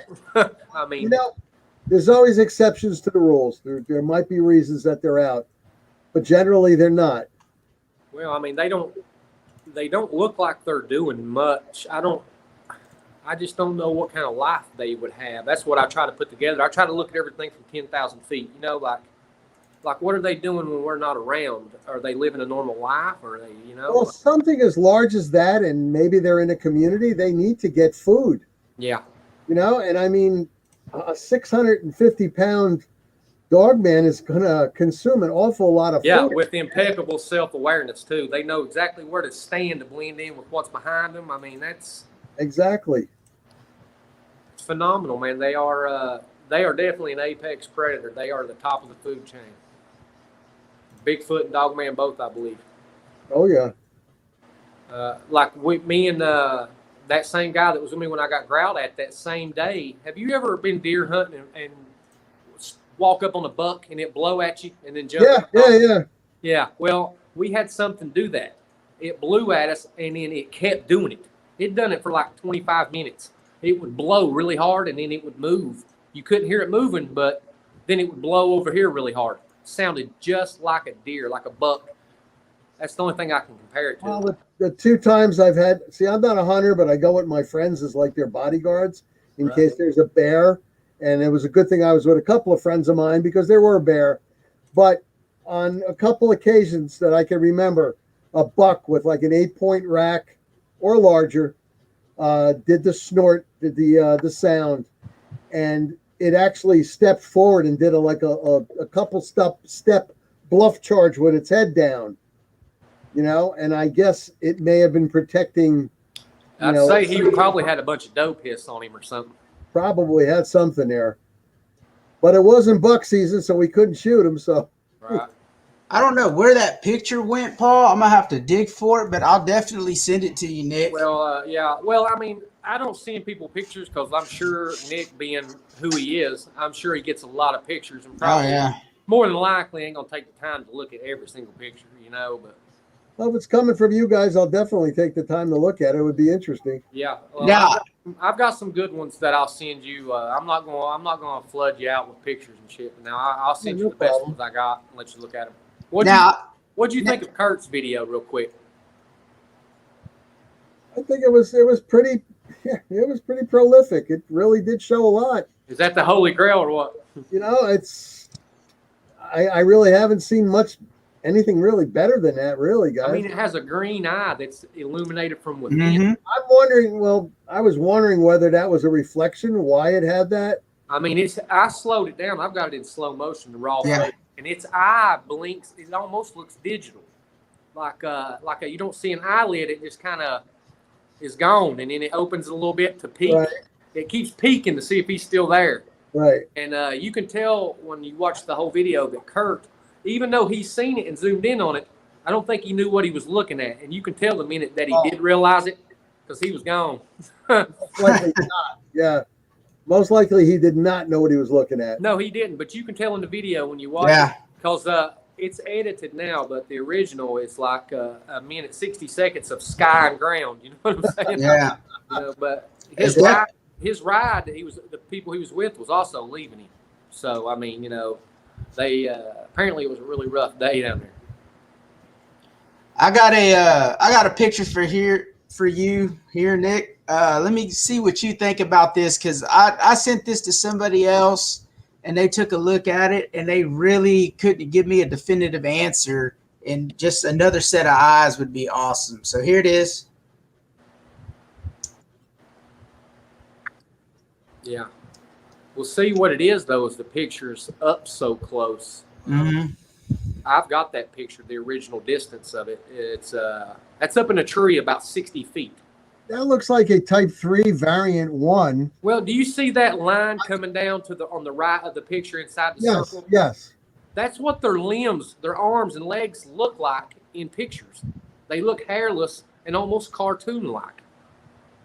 Well, it looks like I can see what you're talking about. Absolutely. I believe that's its arm. Its left arm there. The facial features look more like the baboon type of dogman. I've got a better picture of that.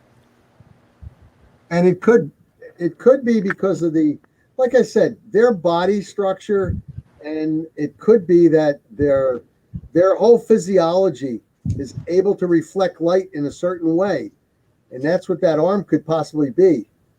Now, in the picture I was telling you that the lady 900 yards away from me took, I did see from here up, and I saw claws, and it was around the tree. All right, and that was a perfect picture of it. So that wasn't trying to hide anything. I couldn't understand why it would be out at 6:30 in the morning, however, especially in this area. I don't know where it's at, but I was going to show you that device that I've been using, and it's phenomenal. But I have to carry that tripod with me. I got a tripod, but I got the legs taped together on the bottom. Right. Yeah, I use the same thing. Right, and it attaches to your phone.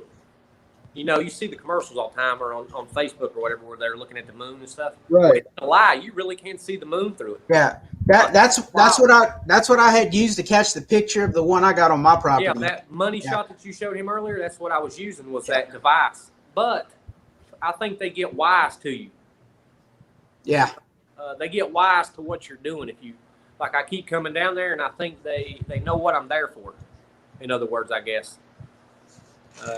I talk to them. You know what I'm saying? Like, I don't. Yeah. I do. I let them know. You know, just in case. You know. Yeah, you never know. And I hear a lot of people that do that they'll go in, and right as they're entering in the wood line, they'll talk to these creatures and let them know they're not here to cause harm. They're not here to do ill intent. I pray up before I go in anyway. You know, I make sure I'm covered. And, you know, whether I mean, personally myself, from what I've seen, I think I lean toward the Watchers from the Book of Enoch, just because of the places that I go where they're at, where they gather, and you can test it yourself.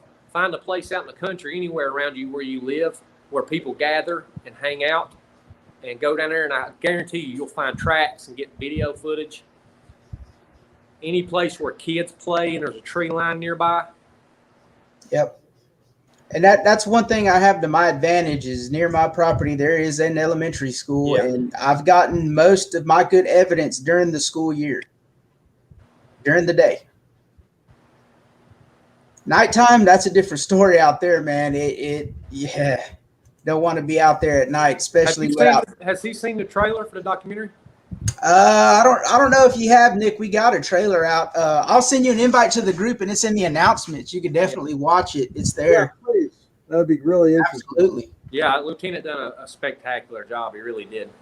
And I really welcome anybody that has legit good footage and evidence and stuff. Anybody that wants to be a part of it. We're not doing it for money. If we make money, that's great, but that's not what we're doing it for. So I don't have any expectations as far as that goes. It's really just about the truth. It's not going to be special effects and all that bullshit. That's what it is. I mean, cryptozoology, you're going to go poor. You're not going to make money. Oh, yeah. Definitely Quit not. your day job. I mean, as As cool as these mugs were that I made up for the members. But hey, listen, if you wanted to, Nick, you tell me you couldn't put 8 hours a day into this and make it blow up and become something, even if you wasn't honest about everything, you could make money. You could blow it up and become something if you wanted to, you know. Yeah, but I got to live with myself, and I don't want to do that. Exactly. I will not do that. I've seen too much BS on YouTube, just way too much. It just, I'll be honest with you, it just gets me sick. Like I said, my mantra is to prove or to disprove, and that's the only reason why I'm in this. Well, hell, you put your pictures out, somebody jumps on them, and you'll end up seeing them on NBTV or somewhere. Oh yeah, that's just it. I've seen a lot of people will post stuff. One of my admins, she had an encounter when she was at a supermarket and she was backed up to a forest area. She saw it in her rearview mirror. She picked up her camera and she filmed the whole thing. I've seen that. That's a good one. That has made its rounds, and she gave nobody permission. Right. You know, it's like, you know, that's on NBTV too. Matter of fact, now that you steal stuff and they'll steal stuff and they'll not give, you know, the person their due. That's just it. I mean, when I post things, sometimes I'll cut and paste things instead of giving it a direct because my people don't want to read through the ads.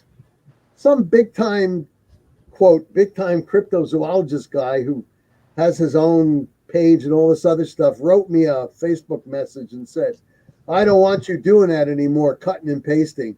I want you to send it direct to my post. I said, okay, no problem. I says, but you know what? I've always given credit to where it came from. At the top of it, I would put down where it came from, and at the bottom, I'd have the name of the person. Yeah. I'm sorry, he went down in my estimation quite a few levels, and I don't post as much. I mean, at least I was advertising the guy. Well, I mean, this is just not. It's not a market for people who are legit, like we are. It's just not the groups are not. Well, like Lieutenant, for example. He's got a show, you know what I'm saying? So he needs his goal is to have people watch the show, you know what I'm saying? Me personally, I'm a researcher, so in my group, if you don't answer the questions to join the group, I'll decline you. Yeah. Right. I won't even let you in. If you can't answer a question about being open-minded, then you ain't coming in. Yep. Yep, and that's how we do with the partner group too. If you don't answer the questions, you don't get in. Well, that way later when they got a slick comment, I can show them. I can say, well, right here you said you were open-minded, so clearly you lied. You know, so. No, we've got questions too to enter, you know, our dogman group, and you know, a lot of people don't want to answer it. And one of the questions is, will you agree to, you know, not do this or that and other bad things to, you know, your fellow members? Yeah. And they don't answer it. It's like, you know, we can't really. The thing is the rules or whatever I say, it's arbitrary. You know, it's it doesn't matter. It's just the principle to me. Like you can't take 2 seconds to answer some questions. You're not going to take 2 seconds to look at a picture either. You know, it gets me though. Some of these people will say, "Yes, I agree," and then a couple of weeks later, they'll just say some stupid stuff. Yeah, maybe a laughing emoji with a slick comment. Yeah, we had it happen. Had it happen. That's what Vic told me. I talked to him on the phone one time. Vic's like, he said it's like playing whack-a-mole. He said they pop their heads up, wham. You know, he said you just got to wait for them. He said they'll show themselves. When I welcome people to my group, you know, I'll post everybody's name and I'll put a big welcome and everything, and I'll put underneath it, do not post emojis. And I'll be damned, but I always get at least 1 or 2 people that do it. Just say thank you for letting me in the group, or, you know, it's good for be here, or whatever. And I tell them, you're not just a member, you're part of the team. You're a team member. Because teams work for the betterment of the organization. Individuals work for the betterment of themselves. Well, there's another way too. Somebody might do this. You know, this might help somebody stay off drugs. Yeah. Just research, it might keep them busy. That would be great. It might help people in other ways. Mm-hmm. And then when they come in and post a picture of something that they're excited about it, and then somebody starts laughing at them and talking shit, they may never post another picture again. And that might be a picture that me as a researcher would have loved to have seen. Yeah. You know, so that's just how I feel about it, where I stand. I'm not going to let nobody make anybody else feel bad on my watch. There's no use of people making fun at other people. Just don't say anything at all. That's all. You know, just say anything at all. Just leave it. That's what I told Lieutenant. I said, if we can get a picture of somebody just scrolling by a picture they can't see nothing in, that's more impressive than a picture of Dogman. Yep. Or a politician doing their job. You know, these keyboard warriors, like no, there's some real Mike Tysons over the internet. They don't have a set, you know, and you know they wouldn't say it to the person's face if they met them person to person, but they sure like to write stuff. You know, like you show right. It's just not right. Told me that was sticks and leaves in that picture. Yeah. This is a guy that I went out with and researched 2 or 3 times. Matter of fact, I don't know if you've seen it, but I got a picture of a huge black bear on my trail camera. We hung a rack of ribs 10 feet in the air. Oh. And this bear stood up and got it. So, I mean, that bear at least was 7 feet tall, standing on its back legs, and probably weighed about 400 or 500 pounds, I'd say. Big black bear, beautiful. You sure he didn't just climb up that tree and nab it? No, we had a string, a rope hung between the trees, and we had it hung in. That way raccoons and stuff couldn't get it. But hey, we hung it up. We left it, the cameras there for 2 weeks. We looked at the trail cameras. That bear got that meat and the fish we hung up 10 o'clock the next morning. I'll tell you, people don't realize, you know, oh, the bear, it's too fat. They can't climb trees. Boy, can they climb trees. I was out with a buddy of mine up in he had a platform built 22 feet off the ground, I'd say. And he had all the little pegs in the tree so we can climb up. And it was bow season. It was, you know, for female deer. I'm not a hunter, but I was up there with him. It was about 6 o'clock in the morning. He had went to a McDonald's and he got himself 2 sandwiches, Egg McMuffin with sausage. We're out there waiting and we hear noise. And he goes, wait, I see something. I hear something in the edge. What comes out is a black bear. And this thing must have been about a teenager. The hair was big and fluffy and it looked really well fed. Yeah. Must have been about 450. It made a beeline right for our tree. It smelled his egg and sausage sandwich with maple syrup. Yeah. Maple syrup. I'm looking at him going, you're a hunter and you're eating up here. I said, do you realize animals can smell stuff? Do you know what? This bear started crawling up the tree. Well, he got about 10 feet up before I shot him in the face with pepper spray. Well, a lot of people don't know this, but a black bear will stalk you and hunt you like a mountain lion would and kill you. Like a brown bear will only attack you if you get in between its food or its cubs or something. There, yeah. A black bear will stalk you quietly through the woods and hunt you down and kill you. Well, luckily for us, this black bear wasn't stalking anybody. Well, I mean, you ain't gonna. I hit him straight in the nose with pepper spray. Yeah. And he dropped. Now, this is how strong these things are. Because people think, oh, I'd go out in the forest. You know, if I see a bear, no big deal. He dropped 10 feet, hit the ground, running. And he was rubbing his face in the grass and in the leaves because his face was burning. And he made a beeline back out the way he came, out to the water, because there was a stream out there. Probably going to dunk himself in the water. If a bear gets after you, the only chance you got is to run downhill. Oh, no, they can run downhill too, Paul. Well, their back legs are longer than their front legs. No, but they can run downhill. Please don't spread that. It's the truth. They can run downhill. Well, I just said any chance you have. That would be it. Well, that's a better chance than running on flat ground. Let's hope you have. Show right. You show right. All right. I learned that on the Discovery Channel. Everything they can't lie about that. Hey, isn't that the same ones who show old Moneymaker? Mermaids. They're the ones that show old Moneymaker, ain't it? Yeah. Oh my God. Yeah. That guy makes me. Hey, listen, I ain't never wanted to sock somebody in their mouth so bad in my life as I do Matt Moneymaker. I can't stand this guy. Yeah. But he loves you and he wants to be on in your group. He ain't on my group. He posted. I didn't see it until later. Somebody told me about it, and I went and looked.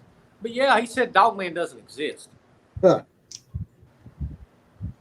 And that blows my mind. Like, why would somebody who is a cryptid researcher say that dogman doesn't exist? But Bigfoot does. And on top of that, he has 3 encounters on the BFRO website of dogman. Imagine that. Well, I mean, it's just him calling everybody a liar, pretty much. You know, like that bothers me. You know, talking about spreading something, somebody with a platform that big doing that is just that's very damaging to everything that we're doing. And you know what? And I'm going to say this, and I don't care if it pisses people off, but he's got all that money and he ain't found shit. No, he ain't produced nothing. He ain't found shit. You give me that equipment he's got and give me 2 days. Yep. And I can just go ahead and solve it all. You know, give me the equipment they're using, and I can produce footage like you wouldn't believe. Blow your mind. 12 days. 12 days it's going to happen because I'll be bringing my thermal. And it'll happen. I tried them night vision cameras I got last night, those 4K ones. I mean, you get about a 20, 30-foot radius is all you get. You know, if we were walking back in there on the trails and stuff, you know, it would probably, because there's 4-wheeler trails that go back in there because people ride 4-wheelers and stuff. Of course, it's all sand and there's those old river weeds around. And I don't know if you've ever been in river weeds like we got down here, but you can't wear shorts. You walk into them and listen to me. You have to sit down and hold your leg and scratch. I ain't never seen anything like it in my life. They just from weeds touching you. Yep. Yeah. That's why you wear pants. That's truth. I've read a lot about that and heard a lot about that from hunters. But what were you using, Paul? You using IR or thermal? Yeah, it's an infrared. Yeah. CLT, that's the reason why he's only going out that short distance. If you got a good thermal device, you are going to be shocked at what you're going to see out there, and don't be surprised. I got one. I mean, you have a good thermal device, and you're able to look out maybe 120 feet. I can look further than that. You're gonna see something, and you're gonna be looking up. Yep. Yep. See, if you push this button, it goes to night vision. Right. I mean, it works good in my garage right here. If you turn all the lights out pitch black in here, you can see really good. But well, when LT comes down or meets up with you, and he has his FLIR, yeah, if he can go out to 120 feet or better, you guys are going to be absolutely shocked at what you see. Yeah, he's got that thermal. I wanted to buy one of them thermal cameras attached to your iPhone, but they're like $250 or something. No, you want that right there. Yeah. That's going to show you stuff. Is that mounted to a gun though?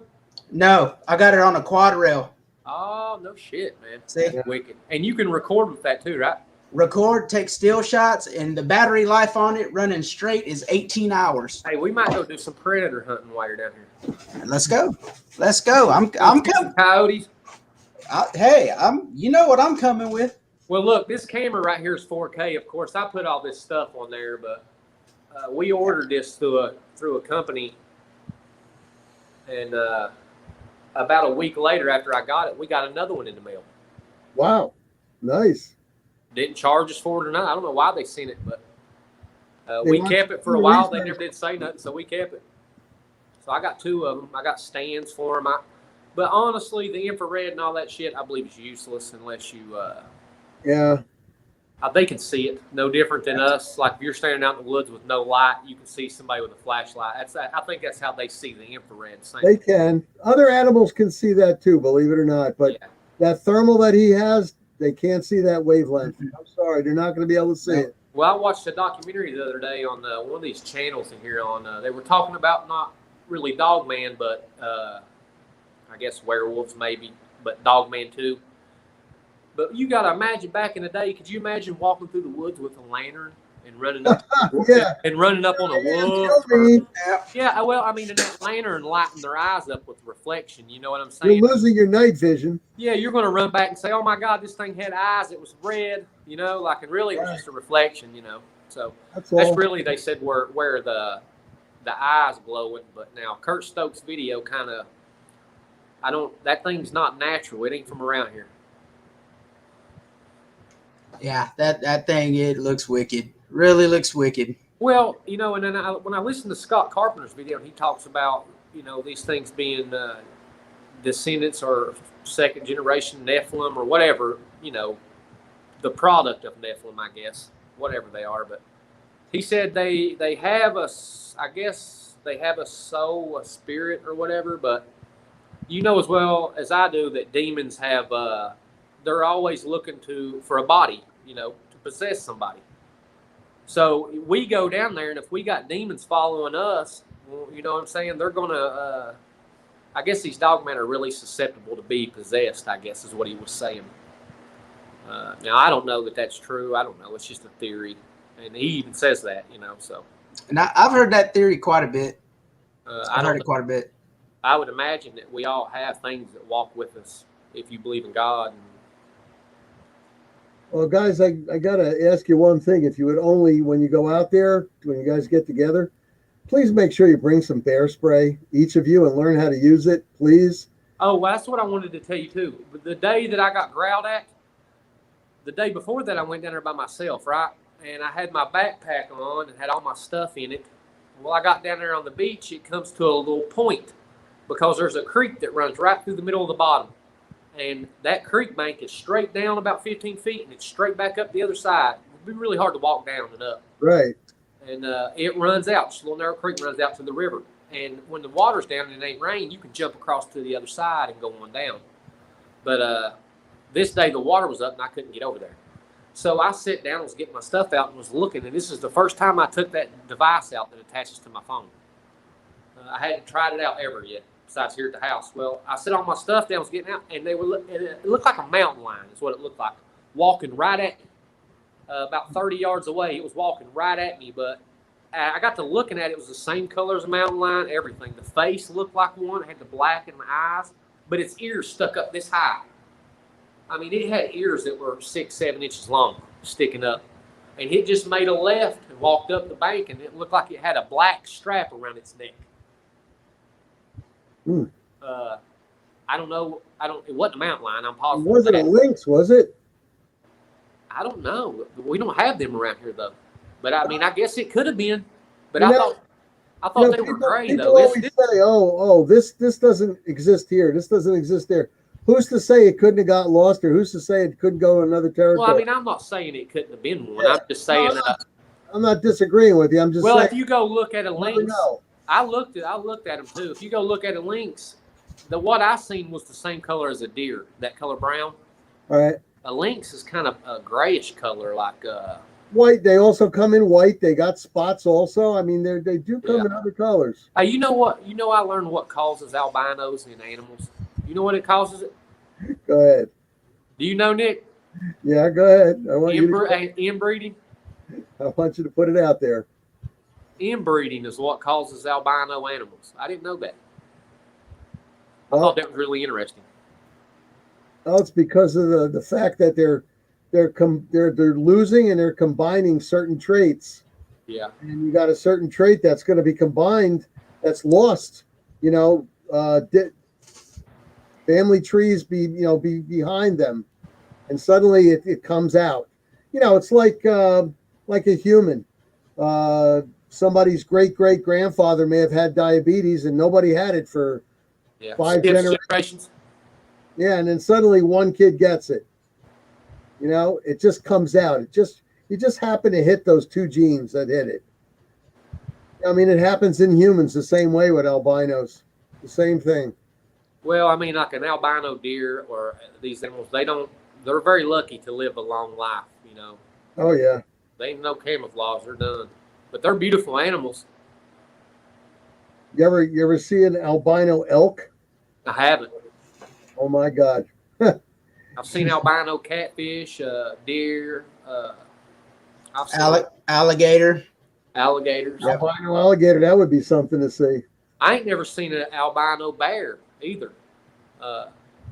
It's funny. If you study about them a bit, you'll know that the black bear has a predator, and that's the brown bear or the grizzly bear. And do you know that certain types of black bear can actually change their fur color? I didn't know that.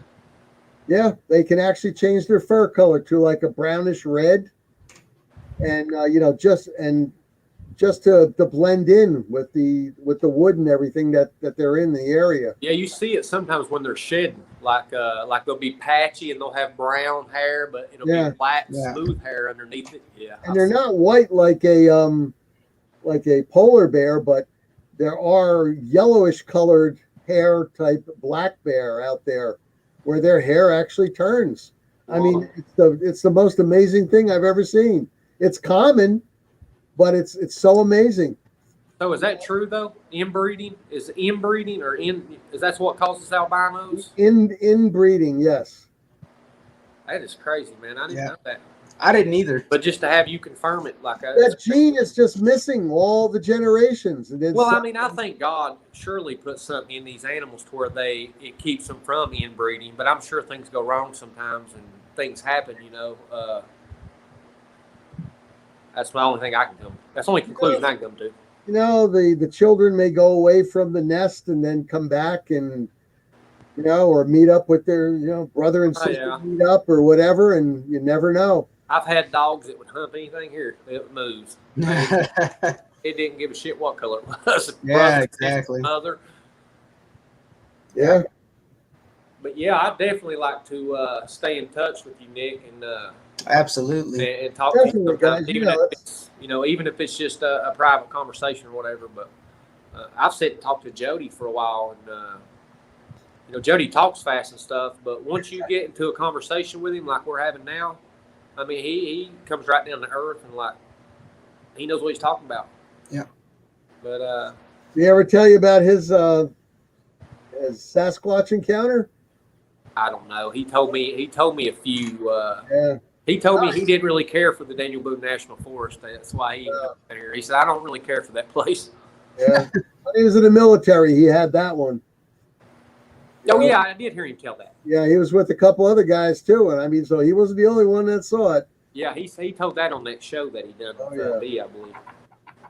He's got some good stories, though. Jody's gathered a lot of – you guys are in a good position to get the good stories and stuff. I wish people would email me and stories. I got a woman down here that's having activity on her property, but we can't never catch a good time for us all to come down there and to do research and look around and stuff. She's having a lot of issues with family and stuff. So, well, like the one I told you we had in Highland, New York, I like going up with 7 guys. We're fully jocked up when we go out because we have a right to come home. We have a right to self-defense. Yep.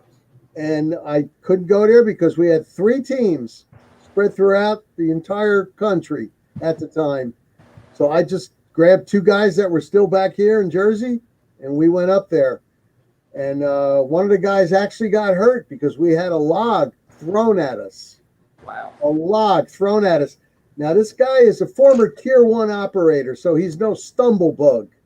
Yeah. He did not. We were in the dark, too, by the way. We're using night vision. And this thing hit so close that the next step he took, he tripped over it and he wrenched his knee. I had to give him first aid and we carried him out of there, but not before we had spread, a cayenne red pepper all over the place to help this lady out. I believe in order to get the footage or the proof that you're wanting, you got to do some Todd standing shit. You got to put a ghillie suit on and go out there and lay down and piss on yourself for 2 days and don't eat, don't move. You might get that money shot, I guess, but I've learned now when I go out, I don't look at what I'm recording. I record over my shoulder or I record to the side. Yep. We talk, we have a normal conversation. We don't talk about what we're doing. And if I let my girlfriend record, she gets phenomenal footage. So what you do, Paul, is you put a camera on your back that's on. You put a camera on your front that's on, and then you have something in your hand. And you don't talk. You walk slowly and just keep recording. Well, these here are great. These cameras are, but my phone has a 4K setting on. I got an iPhone, right? And it takes phenomenal video. I like to be able, you can do more with the picture or whatever you're doing right then. Where this thing here, I have to wait till I get home, take the SD card out, put it in the computer, go, I have to go through it. Yeah, but that's what research and field investigations all about. Patience. Right? Yeah. I agree, but I found it easier myself personally. My phone allows me to go frame by frame, which a lot of people's phones don't allow them to do that. But I can go frame by frame by frame all the way through the video. So, and I can screen record too. Yeah. You know what I'm saying? So the phone is a piece of shit. Don't get me wrong. But as far as this research goes and video footage and stuff, it's great for that. Just a tidbit of cryptid information. You know that when they first spotted the koala bear, all right, I'm sorry, the panda bear, not the koala bear, the panda bear, when they first spotted it, they finally found one 65 years later. People were trying to find a panda bear for 65 years. The main guy that was trying to find that panda bear, he died on the expedition that he was on. His wife, who was a model at the time, a New York City model, she was with him. She decided to stay 2 extra weeks. She found a baby panda bear and brought it back. It's all about patience. Exactly. I agree. 5 years and they could never find one. Well, I'll be honest with you, Nick. I have got what I started out after. I've got it. You know, I could put my cameras away, stop doing this right now, and I'd be satisfied. I keep doing it. Well, we're doing this documentary for one, and you know, I may end up getting that shot. You know what I'm saying? Never know. Never know. Somebody's going to dispute your picture. I don't give a shit what it is. Todd Staney's got crystal clear pictures, but people say they're fake. So you can't win no matter what you do. Mm-mm. Well, like I said, I've been out there trying to prove or disprove, and Chupacabra to me is what I thought it is, you know, a wolf and coyote hybrid. I went down to the Pine Barrens for 6 years straight in New Jersey looking for the Jersey Devil. I came across a guy, a landowner, and he saw the rest of my team who was with me, and he goes, "What are you guys doing out here?" And we told him, and he brought us over to one of his barns. He owned 40 acres. And we told him that we were looking for the Jersey Devil, and he said, "I think I might have him." And what he had was, to me, it looked just like what the Jersey Devil's described as: a horse face, skinny legs, wings. What he showed us was a dead horse bat. A horse You bat. see the picture I send you when we get off here. That little white creature. Lieutenant knows what I'm talking about. Yep. But Oh man. this thing looks just like what they describe a Jersey Devil to be like, guys. Yeah. So it's like, I mean, you can look it up online. And when I looked up particulars, these things can go up to, well, not 4 feet tall, but close to it. Maybe 3 3/4 feet tall. And they look just like a horse, and they got wings and skinny legs. So what do you think that face looked like on that one, Lieutenant? On the Jersey Devil? On which one? Yours? Yeah, that little white creature, that little whatever it was, it has a Oh, face and it's got little legs. You know what I'm talking about? The one that was down the hill there. I sent you the video. We looked at it last week. Oh, yeah. Man, I don't know. It's Hey, weird. Listen, I've got pictures of reptilians out in the Daniel Boone National. Clear pictures of them. I'll send them to you and get off here. You'll freak out. Like, you wouldn't believe some of the shit I've got on camera. We got one just last week of a creature that looks like it has a rake body. Yeah, well, that one too. But I've got pictures of I guess it's a reptilian type bird creature. I don't know what it is, but its facial features change. It changes its mouth and stuff through the video. So I know it's not pareidolia. It changes it, you know. And Yeah. I've got another picture of a smaller one in a big, huge nest in a tree. Really clear. I mean, you can see them. But yeah, I'll definitely send them to you when we get off here. The rake picture, was that in Texas? The which one? The rake-like picture. No, that was in Kentucky. That was in the Daniel Boone National Forest. It's solid white, whatever it is. And it looks like it's got a wing. It's got like a long face. I can't tell if it's canine, but it's got a little skinny body. It looks real frail like. Look, it's built just like a rake, real skinny, and then the head is just it's hard to explain, but it has that almost like that horse's type face, but it's real thick. Like an oblong face. Yeah. Yes, He was yes. about what would you say? About 30, 40 yards away from me? And yeah, about at least. Well, Yeah. I don't care what kind of camera you're using. If you once you start zooming on the picture, it's done. You know. Yeah. You can get a little. You and can you get a know, little bit, but it fucks it up. Or and you know, in those pictures, I inverted them, and you can tell it's there. It's there because I inverted it in 3 different spectrums. Well, and there's a dogman in that first one with it. Yeah. Looking to the right, he's got a side profile, a perfect picture. That's what I was looking. That's what I was looking at when I noticed that thing. But yeah, it's very strange. I've got some weird stuff on camera in these places, man, that I wasn't looking for. Yeah, please, guys, buy some bear spray, please. Well, look, it works on almost anything. When I go out down here, I carry this tactical shotgun right here. I got these HydroShock double alt buck. I carry 3-inch slug mags, but I don't. When I go out down here, I carry just my 9mm. I mean, but I carry 2 clips, so I've got about 20-some shots.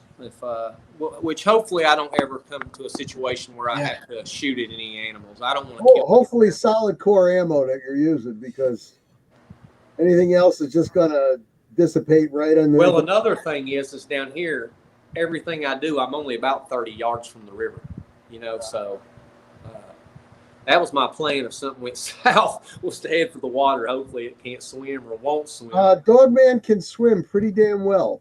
He'll have to come out there and drown me then. They're that ain't no lie. That ain't no lie. I try not to push my luck with them. I don't push up on them or nothing. I'm down there. I tell them all the time. I'm like, if you'll just come out and let me get a picture, we can just end all this. You don't have to look at me. Yeah, come on, let's do a selfie together. Yeah, I mean, just give me that picture and I won't come back. Absolutely. No, but everybody else will come back once they. Yeah, right. Right. No, I wouldn't never tell nobody where it's at. Like that guy I was telling you about before it went out with me. He had different motives. He never took a picture. He never got his phone out. He never did nothing. He didn't look for tracks, but they had AR-15s and tracer rounds, hot loads. So I mean, he never said he was ever killed. 308 is gonna tickle them. Nothing. Well, the guy that was with him was former military and stuff. So I mean, I don't think personally, just my opinion, they never said they were there to kill one, but I believe that was the game plan. Well, self-defense in case something comes out, but 223, 556 ammo. Come on, seriously. Well, no. he had tracer rounds in it, hot loads. He had it maxed out for whatever he was doing. It was a high tech AR-15. You could tell he put a lot of money in it. I don't think a gun will probably do you any good anyway. Just for the simple fact that if you see one in front of you and it shows itself, more than likely it's showing you itself for a reason. There's probably 2 or 3 behind you, or I don't think you probably wouldn't even get a shot off. I could be wrong. Well, that's up for debate. I can only speak for myself, but that's how I feel. I can only speak from what I tell you right now. If it can take down a grizzly bear, it'll take down a lot of other things if you hit them. Speed. If you watch that tree shaking video that we have, and it's in the trailer, if you watch it, man, it's you can see the speed that it has. Yep. It moves so fast that your eyes almost can't keep up with it. And if you watch that, have you seen that video before, Nick? No, I haven't. The tree shaking video. It's on that trailer. Yeah, you need to see that. When that tree whips down, you can't do that to a tree from the ground. Whatever was doing that was in that tree, and it went from tree to tree, all the way out of the picture. And Kurt follows it with the camera, and you can see it down in there. But you have to go frame by frame to catch it. It's wild how fast it moves. I put that in my editing software and went 1/4 second frame by frame, and I could still barely see what shoots out from that tree, and it's still a blur. Yeah, it stands there and looks for a second, and it jets. It's gone, man. It's fast, too. Yep. Well, all I could say is that's why you need the bear spray. Yeah. Because you got to get something to slow it down. You know, I do need to get some bear spray. I mean, that bear spray I have goes out 36 feet in a conical shot, and you've got 7 shots with that. And I carry 2 of those plus a personal small one, you know, on my vest. And anybody that's with me has to carry 2 also. Well, We're putting out that much pepper. Believe me, something's going to stop. I carry the 9mm really just so I can put my own self out of my misery while I'm getting eaten alive, you know. Most likely, yeah. Nothing short of a 10mm with a 200 grain bullet. I've heard that them 10mm are pretty handy guns to have. Well, you know what? I equal those with 44 Magnums, but a 44 Mag only has 6 shots. Yeah. You want the 10 milli with a 200 grain bullet, you'll take down a Grizz with that. Yeah. I'm telling See, you. I'm shooting them Crown. What are they called? V crowns. Hollow points. You don't want hollow points when you're out there. You want solid core because you need to. That's what I got. I got a whole bunch of. I got probably 200 rounds of hollow points and probably 200 rounds of target ammo. Yeah, you want to get yourself some good solid ammo because remember, their bones are thicker. If you're shooting here, you know, unless you hit in the eyes or something. I mean, we're talking about if you need to defend yourself, you need to penetrate. Well, when you seen that dogman that you seen by that sign, could you have shot it if you wanted to? I could have. Could you? I could have because I had the bear spray in my left hand, and the safety was off, ready to rock, and in my right hand was a Should have been a Glock. camera. No camera because I wasn't looking to do that. Right. Who's thinking like that? Nobody. That's the I problem. was We don't thinking think that about this thing was eating a human. Wow. All right, I thought it was a bear eating a human. Imagine my surprise. I didn't even know what the hell a dogman was back in 2013. Do you listen to Vic Cundiff? Do you listen to Dogman Encounters? Oh, please don't go there with me on that. No, I mean, I was just going to ask you about one of the episodes. I didn't know if you listened. I wouldn't listen to that if they told me your life was in danger. I wouldn't. Well, there's a guy that put his encounter on there. Lieutenant knows what I'm talking about. Yeah. Now, every now and then, you'll get that one encounter that comes through that you can hear the emotion and the tears and stuff in it, and you can hear the fear in people's voice. Now, for the most part, they all sound the same after a while, the dogman encounters do.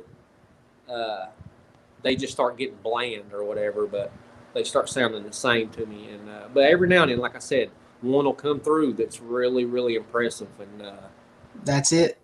Yeah, and Kyle's was it.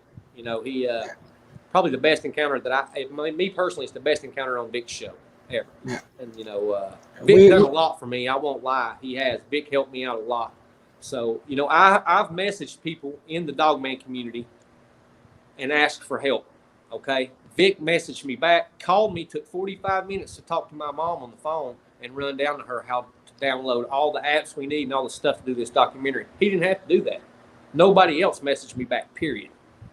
So, I mean, Vic come through for me like in a big way. You know, in his spare time, Nick, he may go kick puppies at the pound. I don't know. But as far as this community goes, he's helped me a lot. You know, and that's really because if I didn't talk to people because somebody else told me not to, I wouldn't be talking to you guys. Yeah. You know, so I just base off my gut, my instinct when I talk to people. I can tell Nick I can tell you're a serious guy when it comes to this subject. You ain't playing no games, you know. Right. People got to have passion in this, or it's a hobby. Yeah. Well, like I said, I like other people. I don't do this for the money, and I don't do this for the fun. I just want to bring information out there for people, and I also want to bring safety measures out there because I tell them, you're out there looking for Dogman and Sasquatch and Mothman and the Boggy Creek monster and this and that, and say a mountain lion finds you or a coyote or a bear. Then what is your game plan? People exactly. Hey, even worse yet, say you tripped and you broke your ankle and you're 2 miles from the road. Yeah. Gee, what are you going to do? Do you have a first aid kit? Do you have a satellite radio that'll get you out of there? Are you there with somebody else? Are you there with somebody that knows what they're doing? If you get bit by a snake, I'm sorry, but if it's a poisonous snake, you better know to keep calm to keep that limb stationary. Yeah. And somebody better carry you out of there, because the more you move, the faster that poison's going to go. Well, and I agree. That should be covered a lot. Like we should, but we don't. You know, we should cover stuff like that on the shows when we do them and talk Well, about if you'd like to safety. do that sometime, let me know. I've got the whole thing soup to nuts. And Yeah, I've listened to you before. Give out, tell people what you take out, and you know, personally myself, I carry my 9mm, my camera and stuff. Thankfully, knock on wood, I haven't had any issues. That dog man could have attacked us, I guess, but it gave me a warning and growled to let me know to back away. So, did you hear that I also carry white salt, black salt, and holy water? Yeah. I mean, a couple of these guys out there on YouTube, Hey, look, no, matter of fact, I've got one right here, a little jar of, it's got salt and stuff in it. My mom is like a hedge witch or whatever. And she gave it to me to take with me all the time when I go out. Take some white, black, and holy water and put it in a Ziploc bag, because you want to be able to crunch it open and throw it if it's something other than, you know, what we know. Well, see, she said just having it on you. I guess she done something to it. I don't know anything about that Maybe stuff. she did something to that, but a lot of a bunch of guys on there have given me a nickname. They're calling me the Batman of cryptozoology, because I take these little balls. You ever see them? I know what you're talking about. Flashbang. The electronic flashbangs. I've got 5 of them suckers. Yeah, but man, that pitch on that thing is knocked my ears right out. Just the money to get all that stuff is. Well, you know what? I want to come back home. And I mean, I agree with you, but I can't. I'm not going to give up research because I can't. You know. No, that's true. Hey, I know the consequences. I worked in the coal mines. I've come to terms with death long ago. If something happens to me, then that's how it happened. You know, I've had a guy that I was telling you, we went down there and he was with me when I got the picture of the bear. We were on our way back out, and we were with a guy that I had never met before in my life. I didn't know this guy. I was in the back seat of the truck behind the driver, and then that other guy was to the right, and then the dude I know was up front in the passenger seat. That guy stopped in the middle of the road, looked in the mirror at me, and he says, "Your house haunted?" This is after I'd done been with him all day. Yeah. I said, "No, why?" He said, "You've had something black following you all day." Woo. He said, "Now, I don't know what it is." He said, "I can't tell you good or bad or what." He said, "I can just tell you that you've had something black following you all day." Did you tell your mom about that? I did. My real mom's dead. She just died in October. So this is my godmother who really actually, you know, raised me. Right. But yeah, both parents are dead. No, I mean the lady that's the hedge witch, because she needs to help you out with that. You can't have that following you around. Well, this has been a while back, you know, but I don't have any activity. I don't feel no certain way. I feel protected when I go out there. Truthfully, I really do. I feel like there's probably things walking with me because I'm saved. I believe in God, you know, Jesus. I pray. So I don't have any bad intentions out there. I don't want to hurt nothing. So Well, generally, I believe if you go out there with good intentions on what you're doing, I think it means a lot. I think if you go out there with AR-15, ready to fucking open fire, then you're probably going to get something you don't want. Probably going to have an encounter you don't want to have. Yeah. That's true. But it's all theories. You know, I don't know. Not until you're on that 411 show. You're the subject. Yeah, that's why I end up on missing 411. Yeah. Well, just know that if I ever go missing, you guys know what happened. Yeah. Exactly. And I'm sure I'll get a phone call from Chrissy. Yeah, my daughter's 10 years old. She knows about this, and if I'd let her, she'd go out there with me every time I go. But I can't watch her. I've been bluff charged and everything. I don't know if you heard it, Nick, but I got bluff charged down here at this little preserve near my house. I got out there and checked my trail camera. I switched SD cards, and then I went by myself, which I don't ever do. And unless I just get pissed off, and because I can't get nobody to go with me. Yeah. So I went that day, and I was like, well, and this is a preserve. It's got a little hiking trail. It's about a half a mile long. It's a loop. But I got out there, checked that, and I was going to walk around and do kind of a horseshoe, come back out on the hiking trail, and then walk back up to my car. I got probably 20 yards from my trail camera, and I heard this large dog bark. like it would have been coming from the trail up toward me, but it was real thick. And I got pictures of it before I got bluff charged. I had took video and stuff, but it started barking and it was real loud. And it only barked one time, or but it barked and it got quiet, and then it barked again and it was closer, and then it barked again and it was closer. I panicked. I freaked out. I didn't know what to do. Dogman ain't what hit my mind. I thought maybe it was some hiker's dog or something. And all I could picture in my head was what one of them 3-inch slug mags would do to somebody's dog, So I tried to hit this tree there and climb it. Had thorns in it, big long ones, and they stuck in my head, man. My girlfriend had to sit here and dig them out. This all happened in about 60 seconds. I panicked real, hardcore. And finally, I just said, screw it, and I spun around with that gun, and I was just ready to make peace with whatever come through the brush, because it had to go about 20 feet to get to me, and it dead stopped. It dead stopped. It never made another sound. You never got to see it? Nope. I wonder if it was a boar. It was a dog. I'm 100% sure it was a dog. Yeah. No, it was barking, and it had a big, loud, mean bark, too. Like it was on a mission coming toward me. Huh. And it just dead stopped. And that's where I got that track. That one that looks like a bear right there underneath that sign. Yeah. That's where I got that at down there. That track was almost as big as my foot. Kurt Stokes was with me that day when I got it, the track. But he wasn't with me today. I got bluff charged. And that's exactly what it was, no doubt in my mind. And he probably got a kick out of what it done to me because it scared the shit out of me. And if I had it to do over, I learned a lot from that. I thought I knew what I would do in a bad situation, but, thank God I didn't have my girlfriend or my daughter with me because. Yeah. It's like I keep pushing it, but see, that's where that bear spray comes in. Yeah. 7 shots. You could have let loose right in that area where you heard it.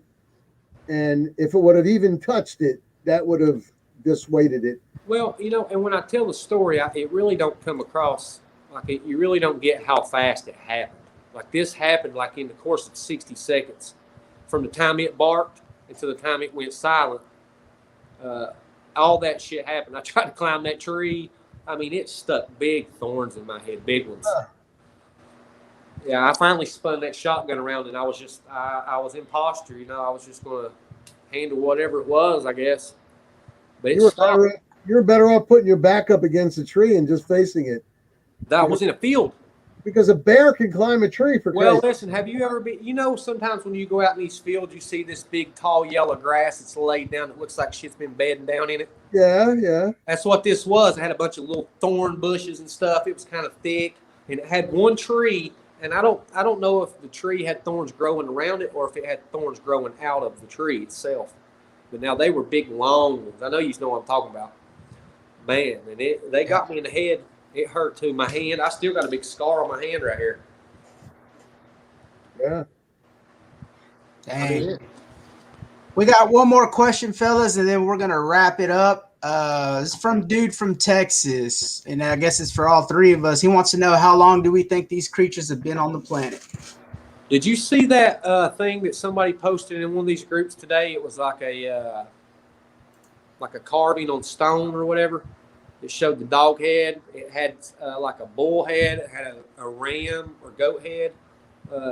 It was really old. It like predated Jesus. It was. I missed that. But to answer his question, I would say just about as long as man's been around. Yeah, I agree. I would agree.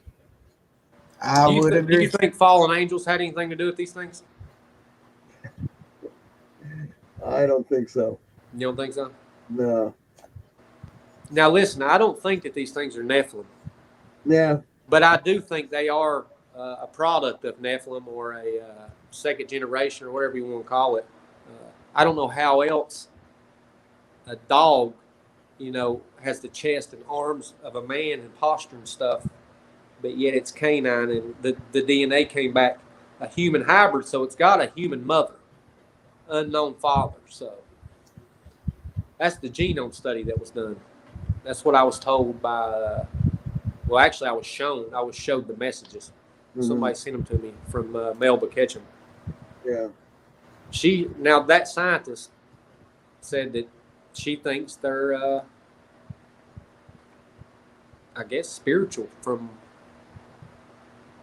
whatever. I don't know. It's hard to believe that they're spiritual and not tied into God, though. You know, if you believe in God and the Bible. But the Bible don't mention them. Nope. It mentions beasts of the field and things like that. It alludes to things. And it says man's hearts will fail them for the things that come upon the earth in the end days. So, Well, all right, gentlemen. Nick, thank you very much for your Nick, time, man. It was great talking to you. And we're definitely going to look into that bear spray. Absolutely. I just 100%. got so much. I don't ever get to talk to nobody, Nick. I got so much I want to say and talk about. This is the only time old poor Paul gets to talk to anybody. Well, I mean, I get to talk to anybody seriously about it. You know what I'm saying? Yeah. Ain't nobody around me gives a shit about this. Not in any detail. Well, we could all trade numbers and get together sometime. Absolutely. Facebook has a way to to talk with 2 or 3 people at the same time. So well, I mean, I talked a lot, but I was trying to squeeze all these questions into this show. You know what I'm saying? Yeah. That's okay. It was good information we got. Oh, absolutely. Absolutely. Once again, Nick, thank you for giving us this interview, man. We really, really appreciate it. Like I said, we're fixing to do a 10-day in Kentucky in about 12 days. Soon if we get anything compelling, man, I'll shoot you a message and let you know. We'll do a show right here in my garage. Yeah, get in contact with me in the next bunch of days because I want you to go search out not just bear spray, but a bug spray that I used when I was there. You get a tick or you get one of those mosquitoes. They got mosquitoes down there that are about yay big. Listen, I got bit by a Lone Star tick right here on my leg. Listen, I might as well got bit by a spider, one of them brown recluse spiders. It swelled up. It was bad. Now, I would like you guys to try to find this stuff and spray it on you. It's natural. It's no DEET, nothing like that. But I was there. I didn't get touched. And I was there at daytime and at nighttime for hours on end. Nothing at all. And I mean, I think it would be worth your while to try to pick this stuff up. Well, absolutely. One day, hopefully, like I said, I'm not poor. I have a blessed life, I really do, but I don't have, during this pandemic and stuff right now, I don't have the extra money to get the things I really need. Well, hell, I'll have it sent to one of you guys to your house, for Christ's sakes. I don't want you getting bit when you're out there. No, I mean, I'm not talking about stuff like that. I mean, I sprayed everybody's neck and body and the cuffs. You got to spray where your boots meet your pants. Absolutely. Big time, and nothing came by, and it's a very pleasant smell. Better off to tape the bottom of your pant legs, really. You know what I'm saying? Oh, God, a tickle. Go right up the damn thing, please. Yeah, I know. Oh, my God. I've been out there too much. Exactly. Yeah, I've spent a lot of time out in the woods. I really have. I like just being out there. Yep, that's same with me. I just love being in there. Hey, I leave all my problems at the tree line. Exactly. All right, guys. Well, listen, stay in touch. Soon. Absolutely.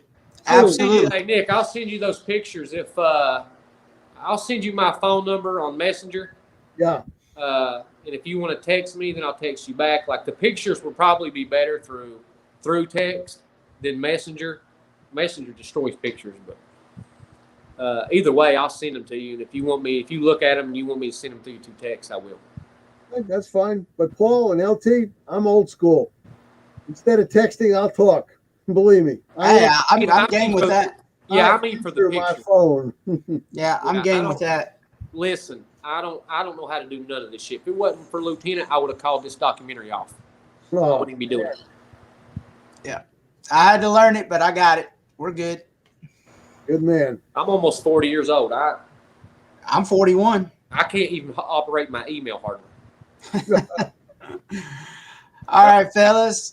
I appreciate it, Nick. It was great. Yeah, absolutely. Great talking to you, and we'll do it again hopefully soon. Great. All right, gentlemen. Y'all have a nice night. You too. Take care now.